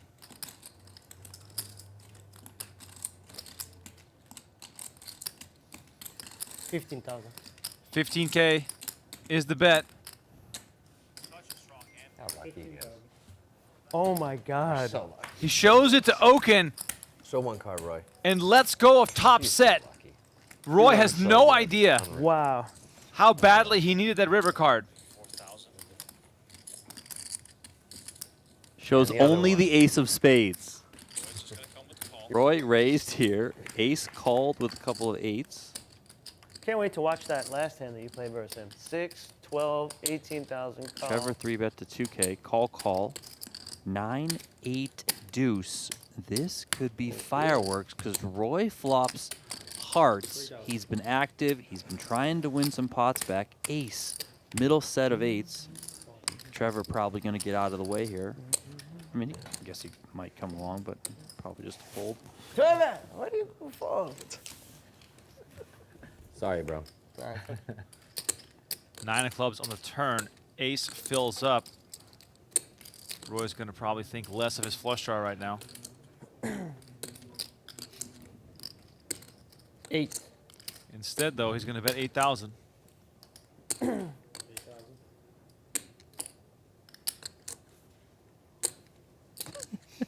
Oh, wait, what? Wow. Ace moves all in, and Roy calls it off for the chips he had left behind, and we got 51,200 in the middle, One time. I'm dead. and Roy is drawing dead. I'll give you monkey some. Oh, what's Flush draw versus a full house. I keep. Roy just got stacked? Ace is going to stack some more chips. Haven't watched JRB in years. Well, of course, he's made plenty of appearances on night. Welcome back to April 7th. No more highlights for you. We are back to the live action. Baurzhan Akimov dominating this final table so far. Chip leader with 6.7 million. Hemanth Kumar, our short stack, with 830,000 as we come back to 50K, 100K, small and big blind with 100K, big blind ante as well. My name is Remco Rinkema, Donnie Peters alongside me in the booth. We're calling the action for you until a winner is crowned, so please Right at the guards. engage with us. Let us know in the chat where you're watching from. All we ask for is that you hit that like button and subscribe to the channel to ensure that we can continue providing you with this amazing content from the brand new Venetian Poker Room located at level 2 at the Palazzo Grand Canal Shops. Just the most easily accessible poker room in Las Vegas, I dare to say, because you can park right underneath it. Take the elevator right up to level 2, and there you are, ready to play. It's kind of crazy how easy it is It to get is. in. Like It really is. almost. It definitely is too good to be true. But it's true. It's definitely true. Edwards picks up the first pot here. And all eyes, sort of, Donnie, on Akimov. Yeah, I mean, there's really no need for him to slow down at all. Just continue to drive the action. You have Kumar is over there with 6.3 big blinds. You have Iannotti, who's just over 9 big blinds. So Akimov can pretty much do whatever he wants.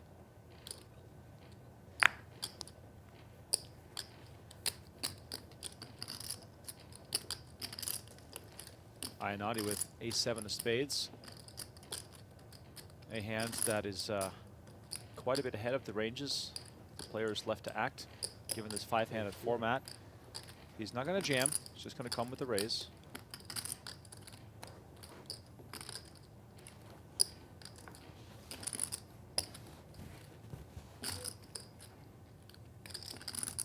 And Kumar finds pocket jacks in the small blinds. What a good bit of timing here for the short stack. Raise all in. He's going to move all in for 630,000.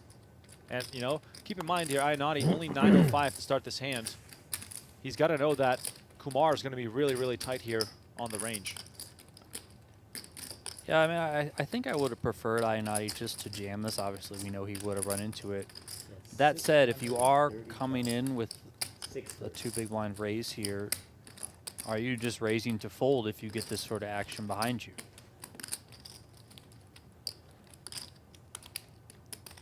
I mean, we know he's pretty priced in here, so he has to call, but you don't love it. All right, Kumar in a great spot to double up. Iannotti looking for an ace, some 7s, or a flush perhaps to reduce this event to its final 4 players. If Kumar wins this, he's going to be up to 1.4 million and really in contention.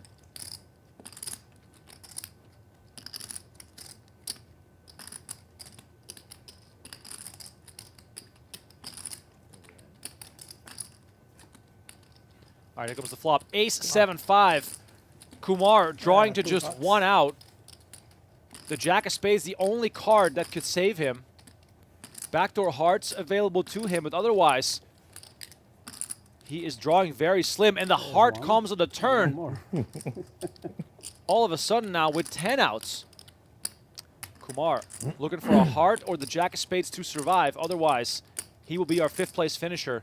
Can he find a miracle runner-runner combo to stay alive in this event?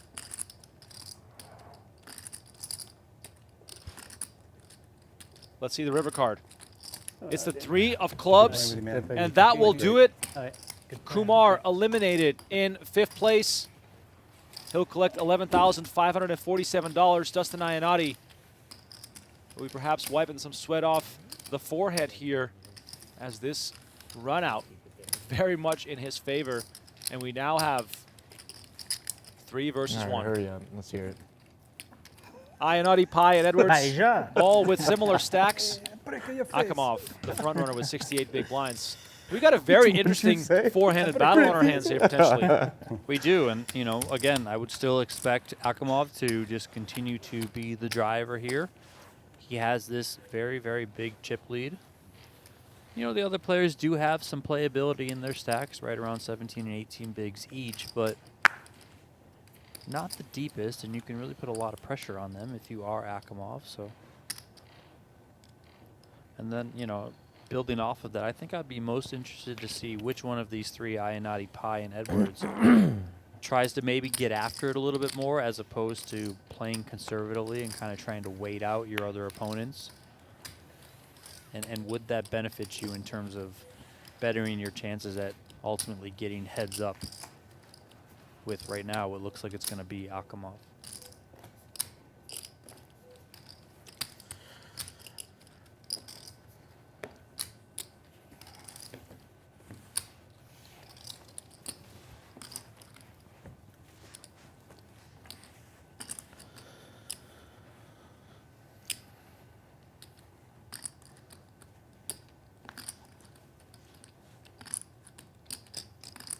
All right, let us know in the chat. Who do you think is going to win this? Akimov or anyone else? It's 56% of the chips for one player, 44% for the rest of the table combined. And Akimov continues with his limping strategy. Very curious to hear what his reasoning is here. We've seen him limp now 4 times.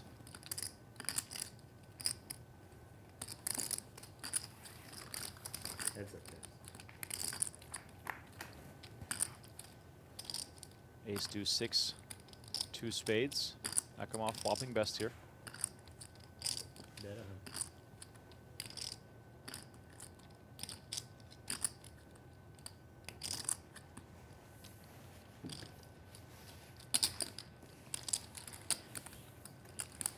Could you call cocktails, please? Yeah. Thank you. Just tuning in. 40-minute levels here on this final table. Final 4 players.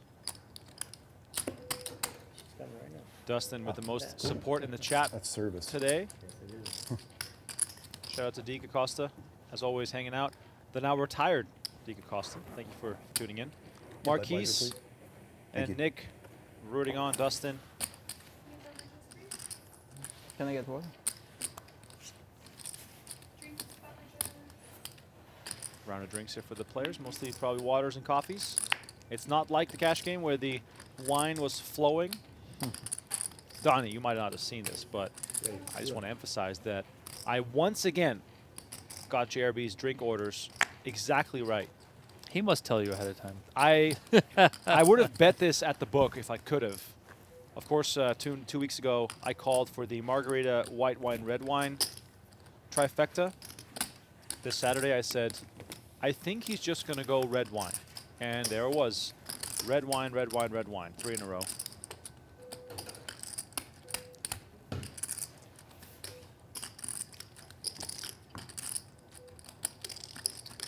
Yep.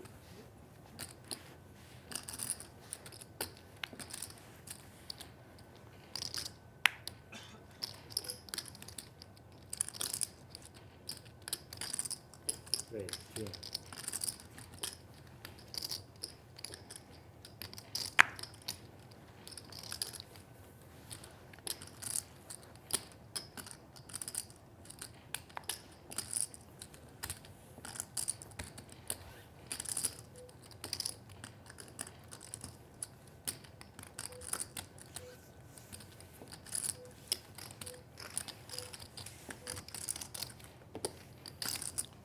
I mean, so far, all things considered, seems pretty easy for Akimov.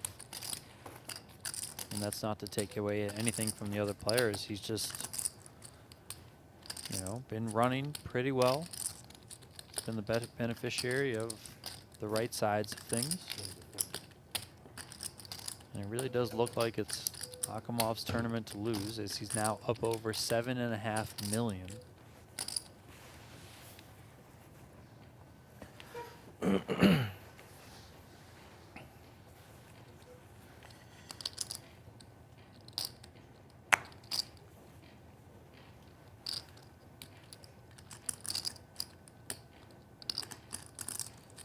Deuce is here under the gun for Iannotti.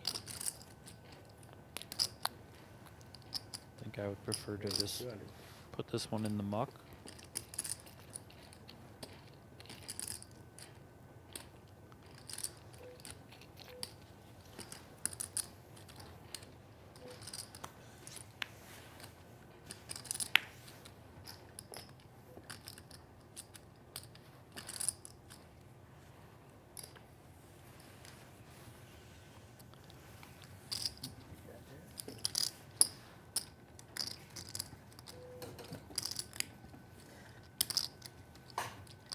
I wanted to pay twice, so you know. Thank you. We're okay with it.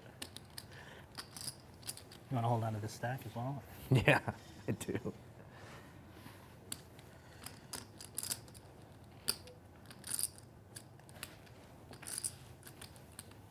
Oh, Edwards with a little reward for himself. Cheers on the cold one there. Reason enough to celebrate here. $15,000 guaranteed for the final 4 players.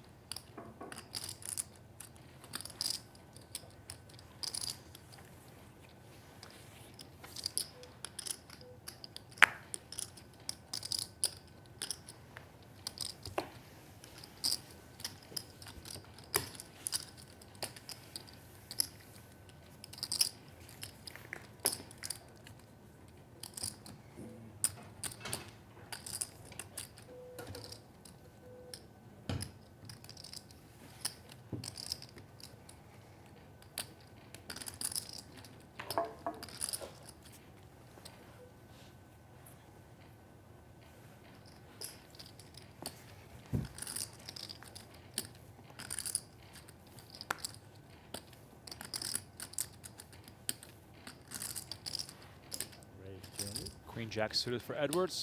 Going to come in for the min raise. 15, 15, and 18 bigs respectively for the quote-unquote shorter stacks.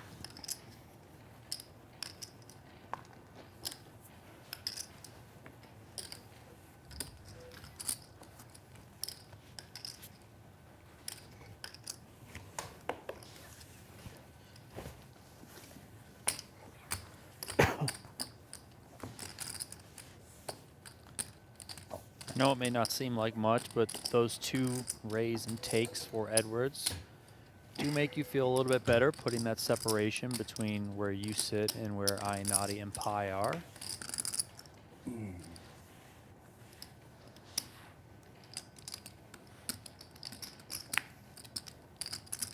And Akimov with ace-jack continues to find hands that he can apply pressure with.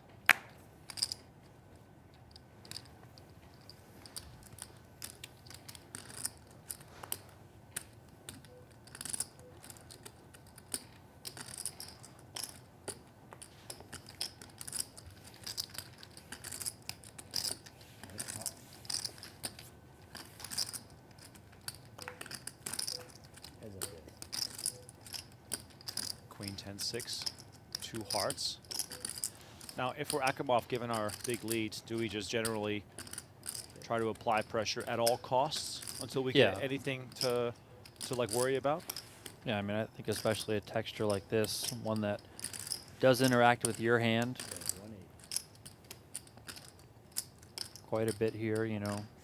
You can have a lot of that. You can obviously turn the nuts here with the king, so I think it's fine to just continue here. Edwards is kind of handcuffed, but what am I to say, because he just comes with the check raise.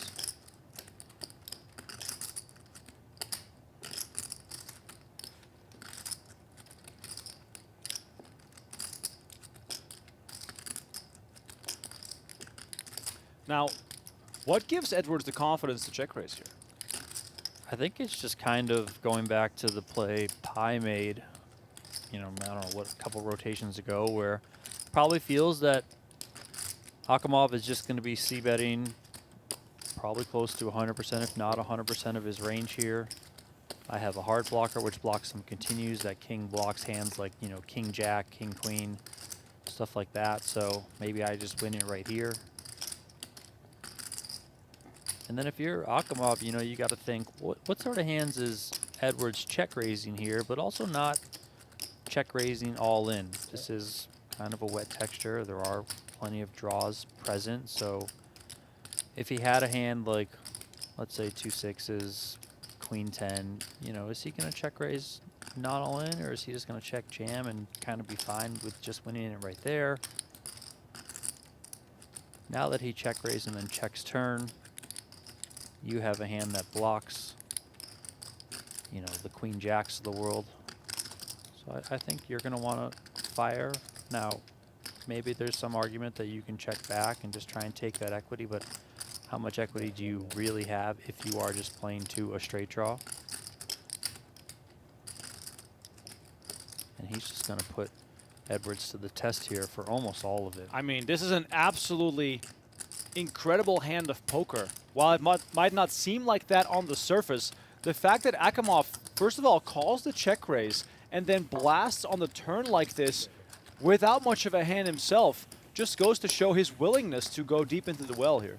Yeah, and I think he assessed the situation as, listen, wet type of texture. I think if Edwards has something, he might just elect to check raise all in and not let me call in position and see a turn. Wish it was at home watching. And also, is he going to check raise and then check with, I don't know, one pair type of hands? Again, queen jack, queen nine, stuff like that. Even if he has those hands, a big bet like that on the turn, I mean, what are you going to do when you're, you know, you're pretty firmly second in chips, at least to start that hand. That's where Edwards was. Does he really want to risk it all? And the answer was no. So I think that's a good assessment overall from Akimov. Dustin Iannotti with the best drawing hand in poker makes it 200K.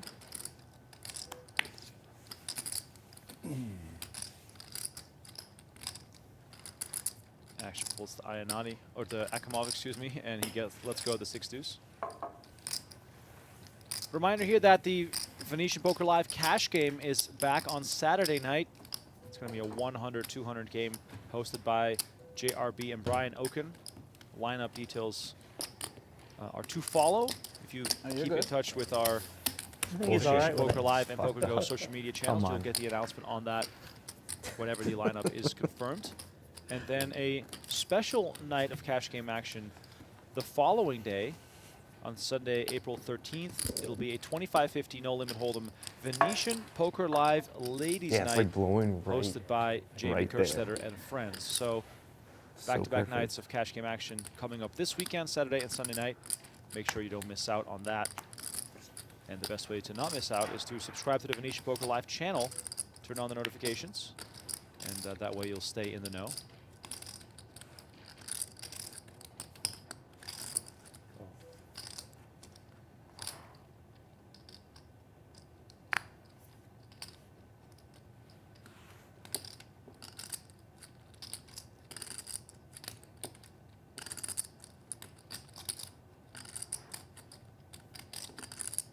Akimov continues with his limping strategy.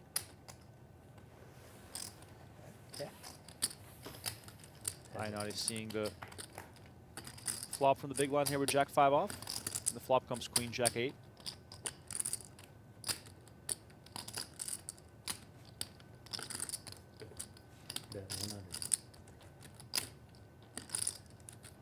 Now, do you rather see Akimov take this sort of line or just raise pre-flop? I think you could probably just raise pre-flop with almost anything. I mean, again, just make it extremely hard on your opponent. Even with a hand that isn't that pretty, Jack 5, Iannotti does flop enough here. And had you just raised, you know, you probably just win it right there. Okay.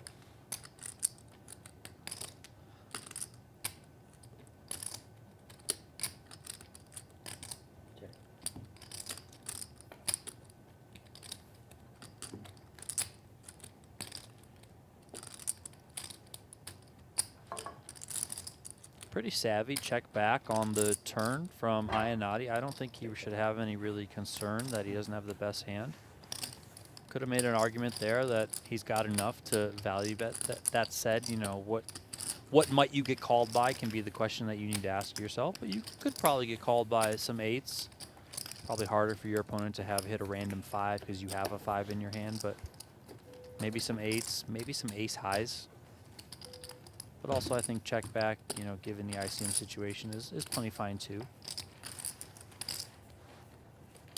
Nice chip there from Iannotti.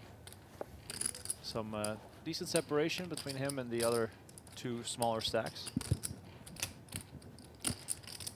Yeah, we just saw Edwards separate himself and then, you know, pull himself back to the pack after that check raise gone wrong against Akimov. So let's see if Iannotti can hold on to this second position.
And look at this. Yeah.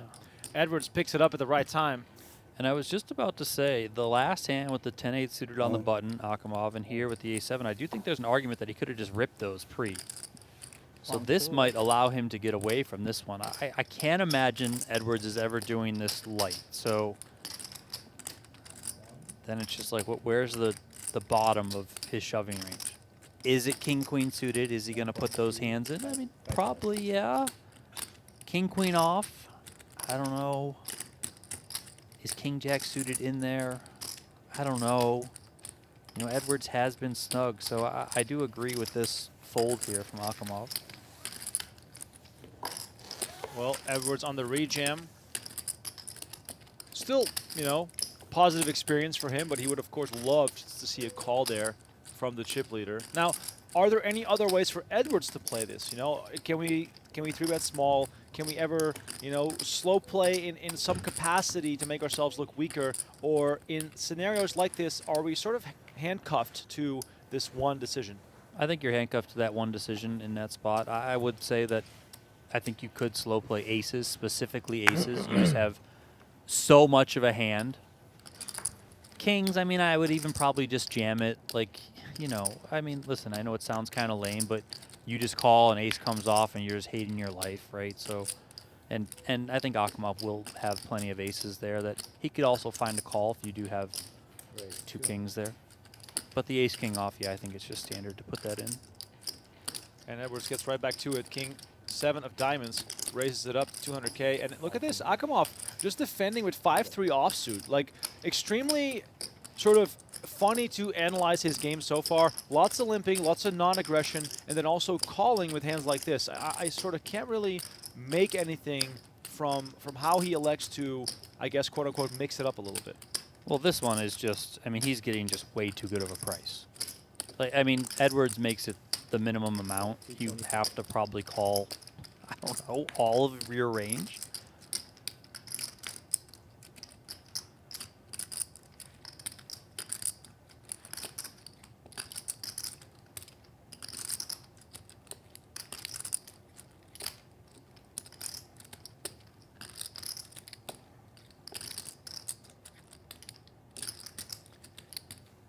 Now he comes with 225, does Edwards. Just bluffing. And there's the jam from Akimov, and that's going to win it. Wow. No, sir. Don't like it. Akimov getting the chips right back. I know it's not always the best feeling to move all in, but there I think Edwards should have put it in pre-flop. I think King 7 suited makes it in against the button. That or raise a little bit larger, come with 2.5x, 2.75. Deny Akimov from flatting, you know, the 5-3 off in position, and then ultimately you lose that pot. All right, quick look here at the chip counts. Akimov up over 8 million now. Pi and Edwards in that 10 big blind range, as Iannotti now with the most ICM pressure given the value of his chips. Once again, much love to everyone in the chat. Please hit that like button, subscribe to the channel, do all that good stuff. Join us as well on Venetian Poker Live. We just posted the highlights from the Saturday game, and I can just tell you right now, they're going viral. They are well worth a watch. And then on top of that, we are posting lots of shorts for your viewing pleasures. And there's a lot more content still to come. Akimov jamming now with ace queen. Edwards involved for the third straight hand. He's gonna be under pressure now, looking down at ace 4. But before that, Iannotti finding sixes. And this is probably one of those ICM situations where you're just happy to get out of the way.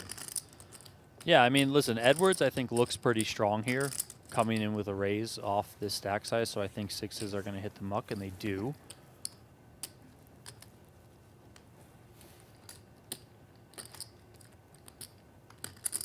Edwards has 9 big blinds behind.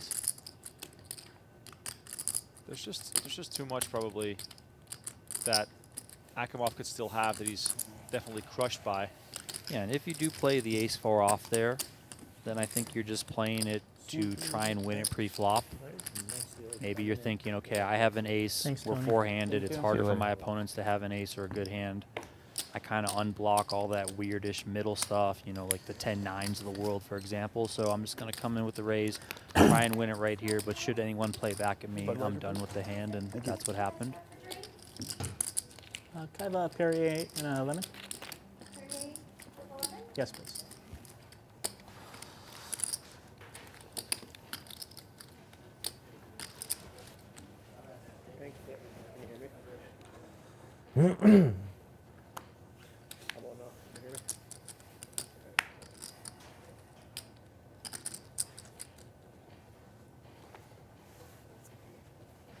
Bet cards.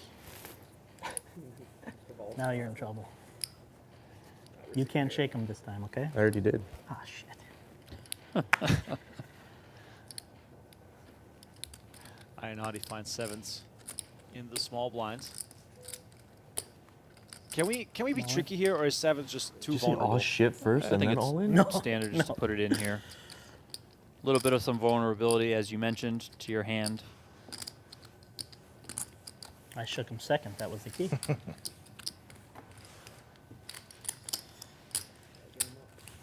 I'd like to keep him. And you know, that's fairly important there for Iannotti. Akimov gets out of the way. He's allowed to jam there. Yeah, of course, he had a hand, sevens, but it keeps Pi and it keeps Edwards, you know, at that arm's length.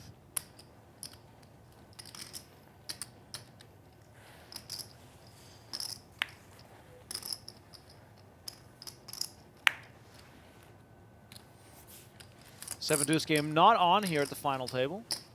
Donnie, when are we going to have a tournament that has a seven deuce game and the squid game? I mean, why not? Can we please have a squid game tournament? I know everyone's listening who makes those decisions. We need a squid game tournament. I mean, we have double board bomb pot tournaments now. Exactly. Well, I mean, why not? Let us know in the chat. How would you like a squid game tournament? Or, I mean, I should say a tournament where the squid game is involved, and or a seven deuce game. Remember didn't they have a Chinese poker tournament one year at PCA maybe? Yeah. Can't remember if they had one at WSOP or not, but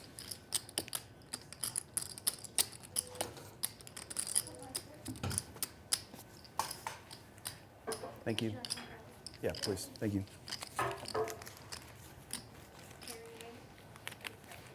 Thank you.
Akimov opening it up here from the small blind with ace-8. Just going to take down the blinds and antes.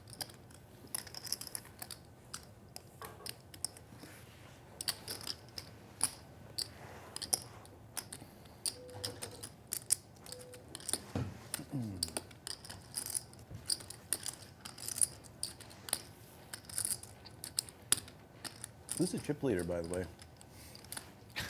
It's pretty close. Crickets, crickets.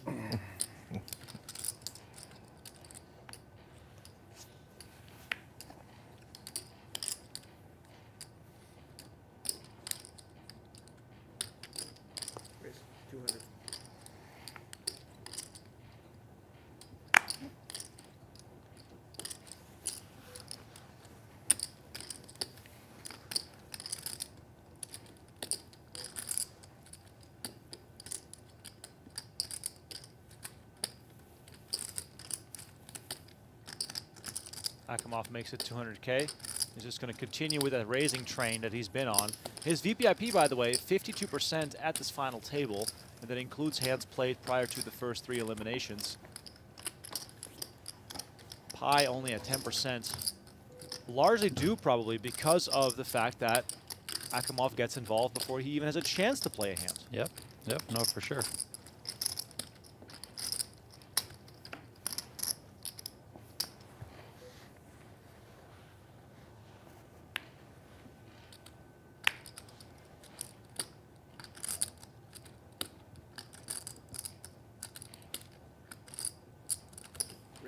Ace nine of diamonds. The recipe is known by now. The raise is always coming.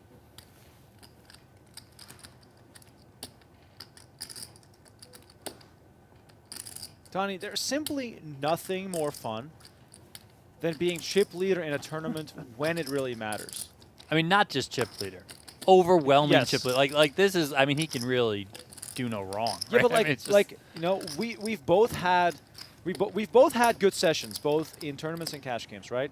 But you never get the rush and the adrenaline in a cash game, even if you're up 10 buy-ins, versus what it feels like to be able to dish it out like this in a tournament. Yeah, because, you know, the pressure is on in a tournament like this much more so than it is in a cash game. All these players know, you know, either it's going to benefit you or it's going to negatively impact you, that the blinds are going up eventually. So something is going to have to happen at some point. You're going to need to play for it. Whereas a cash game where stuff is much more static, you can kind of wait, and if you want to just nut pedal, that's fine. But yeah, so for Akimov, he's like, yeah, this just gives me free reign if these guys are just going to continue to not pick up hands or be willing to play back at me. And then the other guys all know that, listen, eventually at some point, I gotta gamble, I gotta get my money in, I gotta try and make something happen. Right now, that's the most on Pi. Like, you know, he's got 5 big blinds right now. He's about to post his big blind next hand unless he finds something on this hand. I mean, there really is no rush like being in the tournament chip leader. It's just a super fun position. Totally agree. And I think the chat is chiming in similarly as Pi looks down at 9-7 off and lets this one go.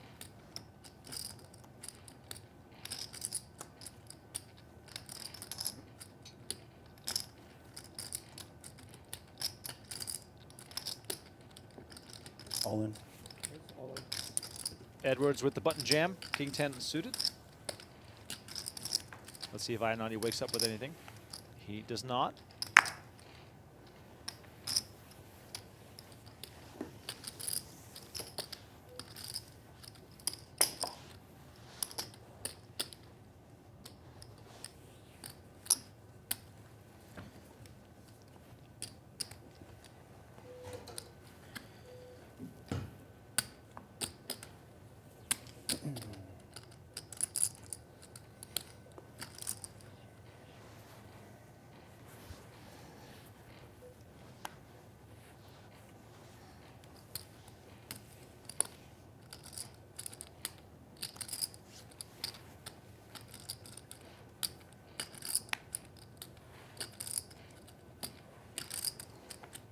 And Akimov gives up a button here for the first time in a long time.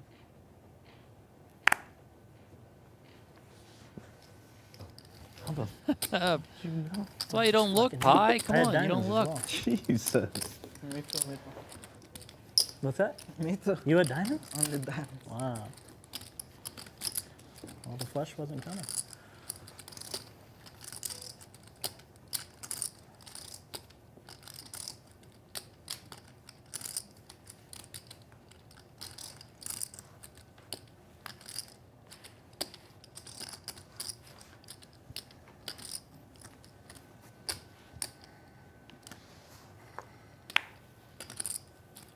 Oh. Damn it.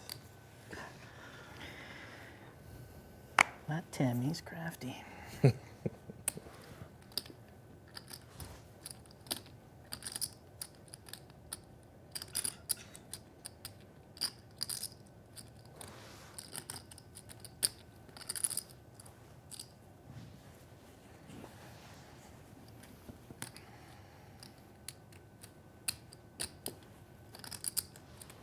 Pie now with ace queen in the small blind, very short on chips, just 5 big blinds. All in.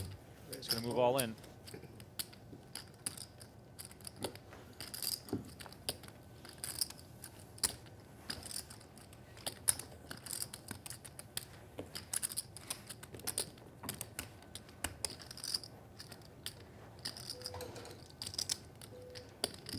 Terminally drunk in the chat says they're all scared and want that third oranges, right? place prize. I mean, you can't really fault them, you know? Okay. Grabbing a pay jump, always something worth considering. You play for, 2 long days to make this final table, and you're talking about like minor pay jumps along the way. And right now, if you outlast one more player, that's an extra $6,500 in your pocket. Joe Ingram in the chat, formerly known as the PLO genius, now, from what I've been told, mixing it up in the Hold'em streets. I promise that whenever we have a future PLO stream at Venetian Poker Live, I'll press this red button that I have here that will summon Joe Ingram to join me in the booth. The alarms will sound in the lair. The Batmobile will be activated.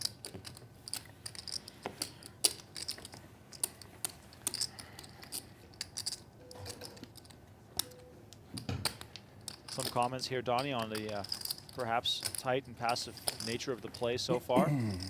Any of this stuff understandable? Yeah, I mean, I think this is the juncture of the tournament where, listen, I understand it's not the most entertaining thing in the world, but Iannotti, Pie, and Edwards are probably going to make more money by folding, obviously, unless they pick up very premium hands. And then Akimov is going to just make money by putting these guys to the test as much as possible because he knows they're going to lean towards folding.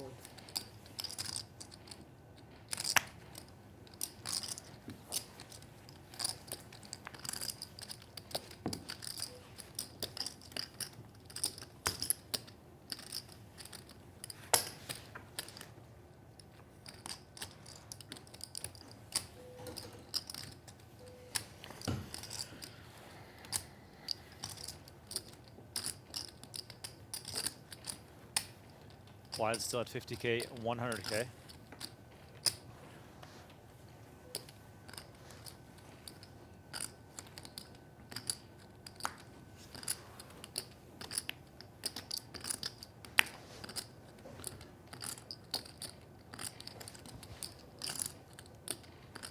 All in.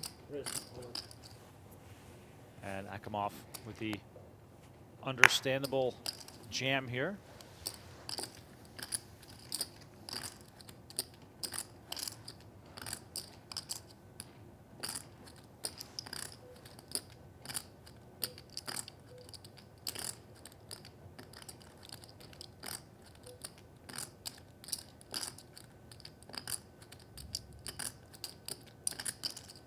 High in the big blinds. Jack 9 off. At what point do we consider calling it off? How short do we have to be? I mean, this is pretty short right here, so it's... Is this good enough of a hand? I don't think Jack 9 off is. Probably for the one gappers, Queen 10 off. mean, king jack off for sure. King 10 off, probably yes. Jack 10 off is one of those where it might be a yes, but also like it can be personal preference if you want to, you know, open yourself up to kind of be on that line.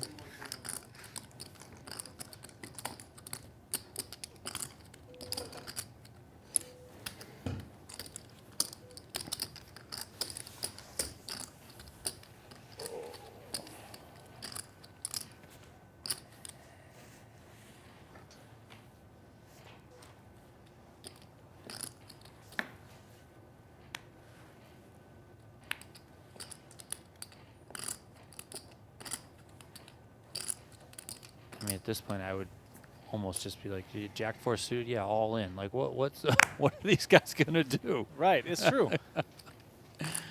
I mean, like any suited hand. I mean, who even cares at this point? I mean, Akimov is grinding him down to a pulp, All but in. you can even make the case that he's still being too tight. Yeah, I mean, Isn't that weird? he has folded a couple spots that I would have just, Awesome. I would have at least raised, if not just jammed my hand. But listen, I'm not gonna fault him because he's the one with, you know, 80% of the chips on the table four-handed, which is just absolutely incredible. Pretty good jam there, pretty important jam there from Pi, gets it through. So that now makes Edwards the short stack.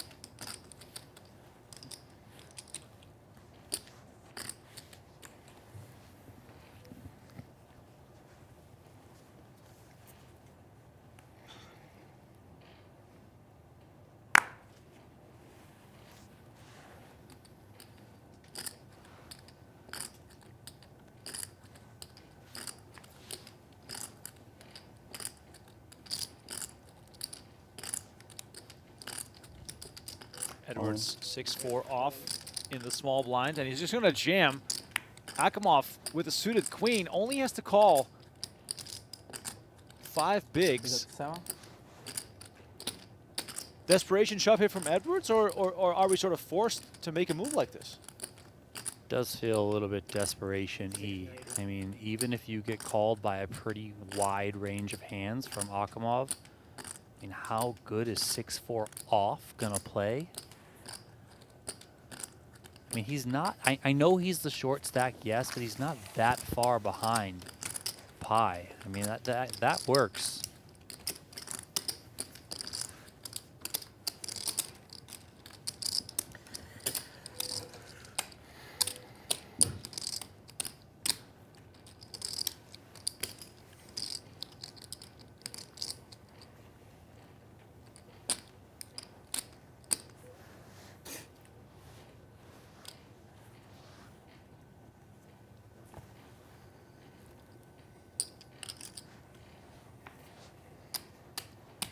Pay jumps here, 15.5K, 21,000, 29,000, 41,000. There's a few finger snaps and blinks of an eye between going home with 15K and 41,000. And Edwards here, back-to-back jams, hoping that Iannotti doesn't find a monster here. And ace-5 off. He's going to let it go quickly here. Would he make the call here if he was the shortest stack? Yeah, if he was the shortest stack, he'd at least be more inclined to call. Right. Yeah. But again, you know, I know Iannotti was, well, he was at least second in chips not too long ago, but it's just, you know, you're going to try and make more money by folding, by outlasting your opponents.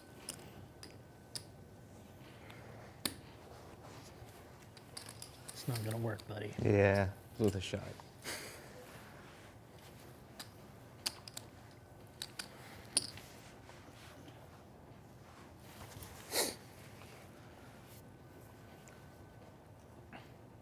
And are we going to see 3 shoves in a row right now?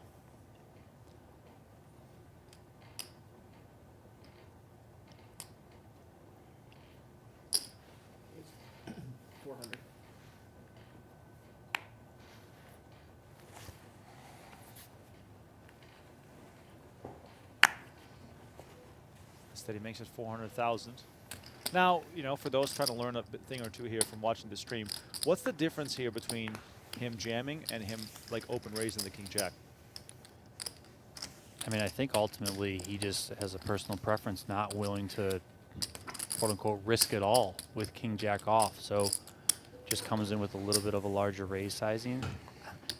We don't obviously know for sure because the hand ended, you know, but I would guess if he got jammed on by Akimov, he's going to find a fold there. But also the thinking that, you know, oftentimes you see people come in with a little bit of a larger sizing there. Yeah, the big blind did go up to 120K, but he still comes in for 400. Just being like, trying to, in a way, tell people, like, listen, I'm willing to play for this one. But in reality, are you really?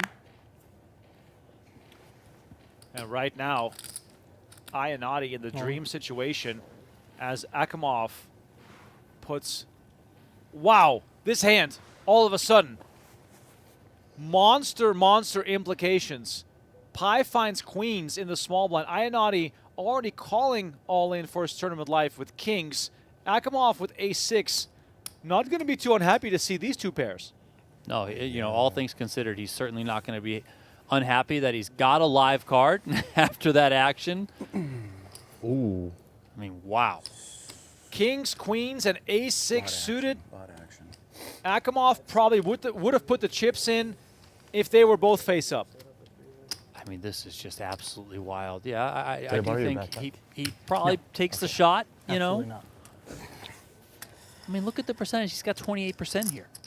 I mean, That's like, they're pretty good, all things considered. Akimov with 28% to bust two players in one hand and get us down to heads-up play. It could happen. How do I do a three-way all Ace-6 of clubs is the perfect antidote Timer's off. against these two big pairs as Pi tries to pull a fast one here. Gotta love that. How great do you feel if you're Edwards, too? You're just like, okay, Oh my guys, go nuts. Have fun. I'm just going to hang out over here, hopefully collect my pay jumps. Edwards rooting for the clubs to come out in full force right now. Pi the short stack, then Iannotti, Sweaty. then Akimov. Here comes the flop. And it's an ace on the flop. We might see a double elimination as our chip leader hits his ace. Iannotti and Pi looking for a king or a queen to survive. Unbelievable turn of events here as the 6 of hearts hits on the turn. This is absolute madness. We could go down from 4 players to 2 with the turn of a card, and there it is. Wow. Akimov Good game, gets the double KO.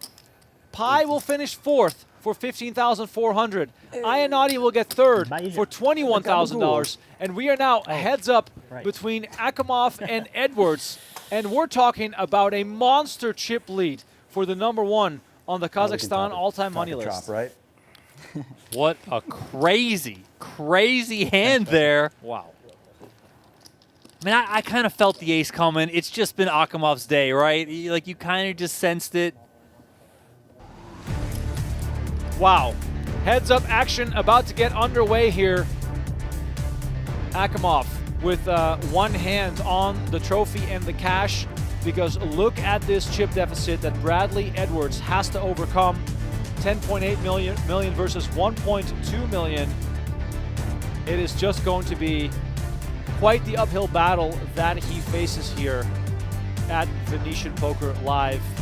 Blinds at 60K, 120K with a 120K big blind ante.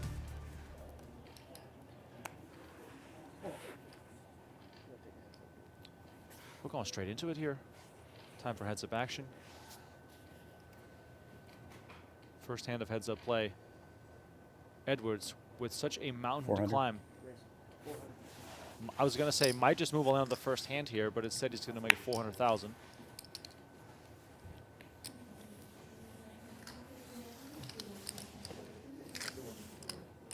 All right, we are going to take a short 5-minute break here to get set up for the trophy that needs to be present here when we play for it all. So please rejoin us in about 5 minutes here. Little break to get us set up properly for heads-up play.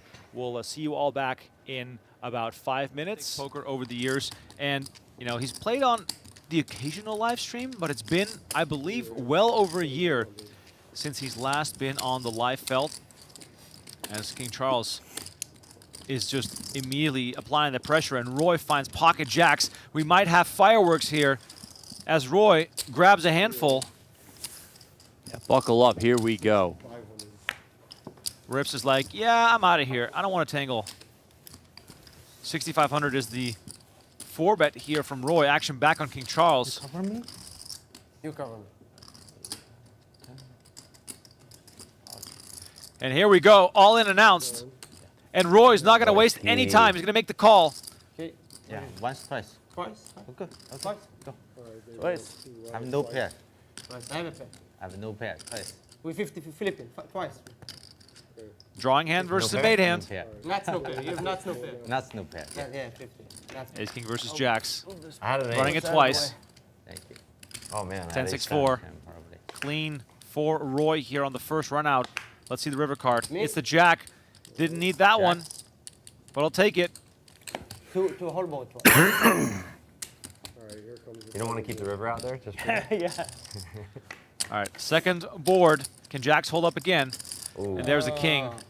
You wasted Now your- only one your Jack left. on the first board. No, I felt like I was about to steal. Yeah, There you was a wasted 7. it on the first board. You didn't even need it. Chop it up, boys. Yeah, chop. Nice Oh, one, that's boys. running it twice. Yeah. Yeah. Raise. Raise 1,000. 4,000. Roy makes it 1,000. JRB comes over the top to 4,000, and Trevor finds Ace King. These guys have been clashing.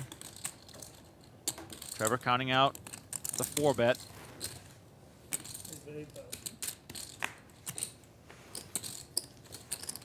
Going up to 8,000 from the small blinds. Give how Charles? Oh, sorry. Action back on Roy.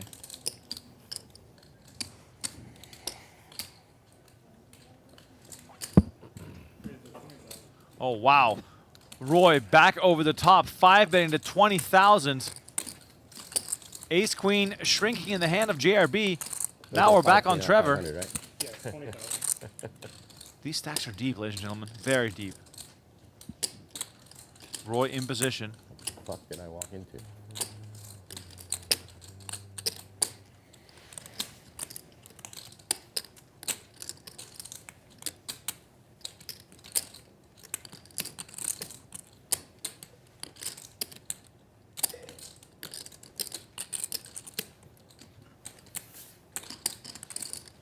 Trevor in the tank.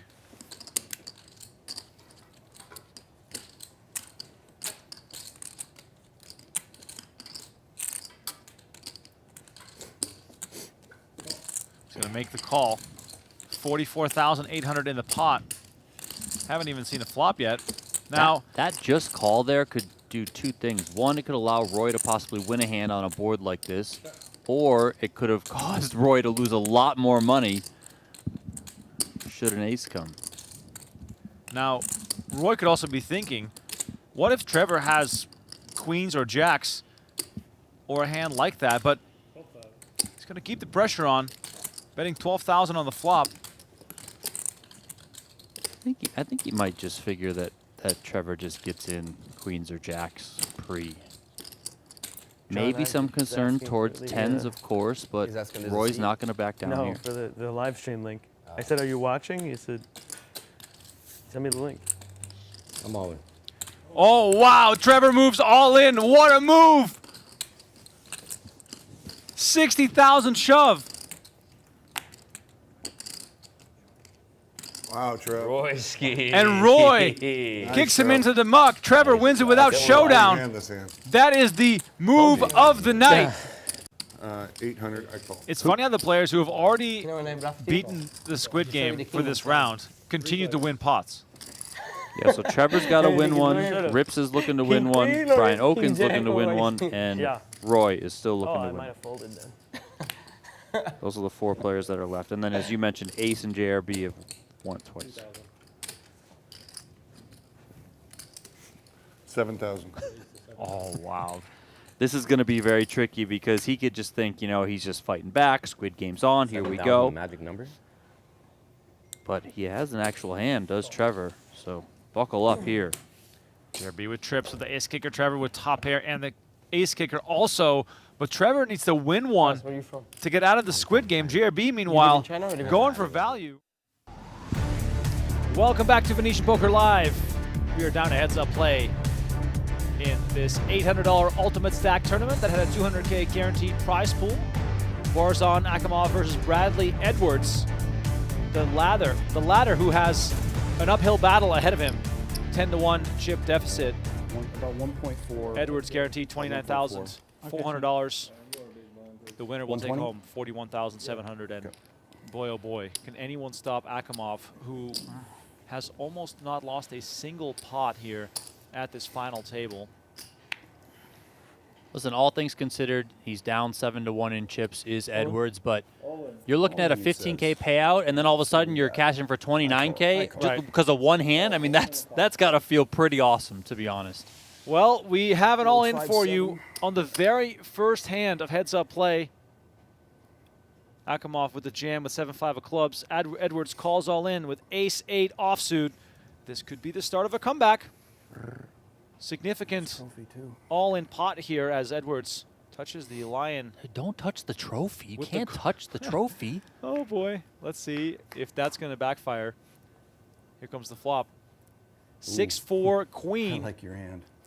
Akimov I like your hand. not only drawing to a 5 or a 7, now also the open-ended straight draw, and we are 50-50 on the flop. Is Akimov going to just close this thing out in one hand? What a flop for him. Turn card is the 8 of hearts, and that is it. The tournament is over. The gold lion with the wings will go home with Baurzhan Good game, man. Akimov. Good playing with you. And Bradley Edwards will collect second prize money, $29,454. I mean, what an unbelievable final table performance this has been, as Akimov will collect the $41,707 payout for finishing in first. Terrific display by him, and thank you all so much for watching this final table that all of a sudden got out of hand when Dustin Iannotti and Timothy Pye busted on the same hand. Thanks for watching. It was quite a spectacle here at Venetian Poker Live. We're back with more streaming on Saturday night when the JRB game continues. 100-200 no limit. That should be a fun one. For now, have a good night, and we'll see you on Saturday.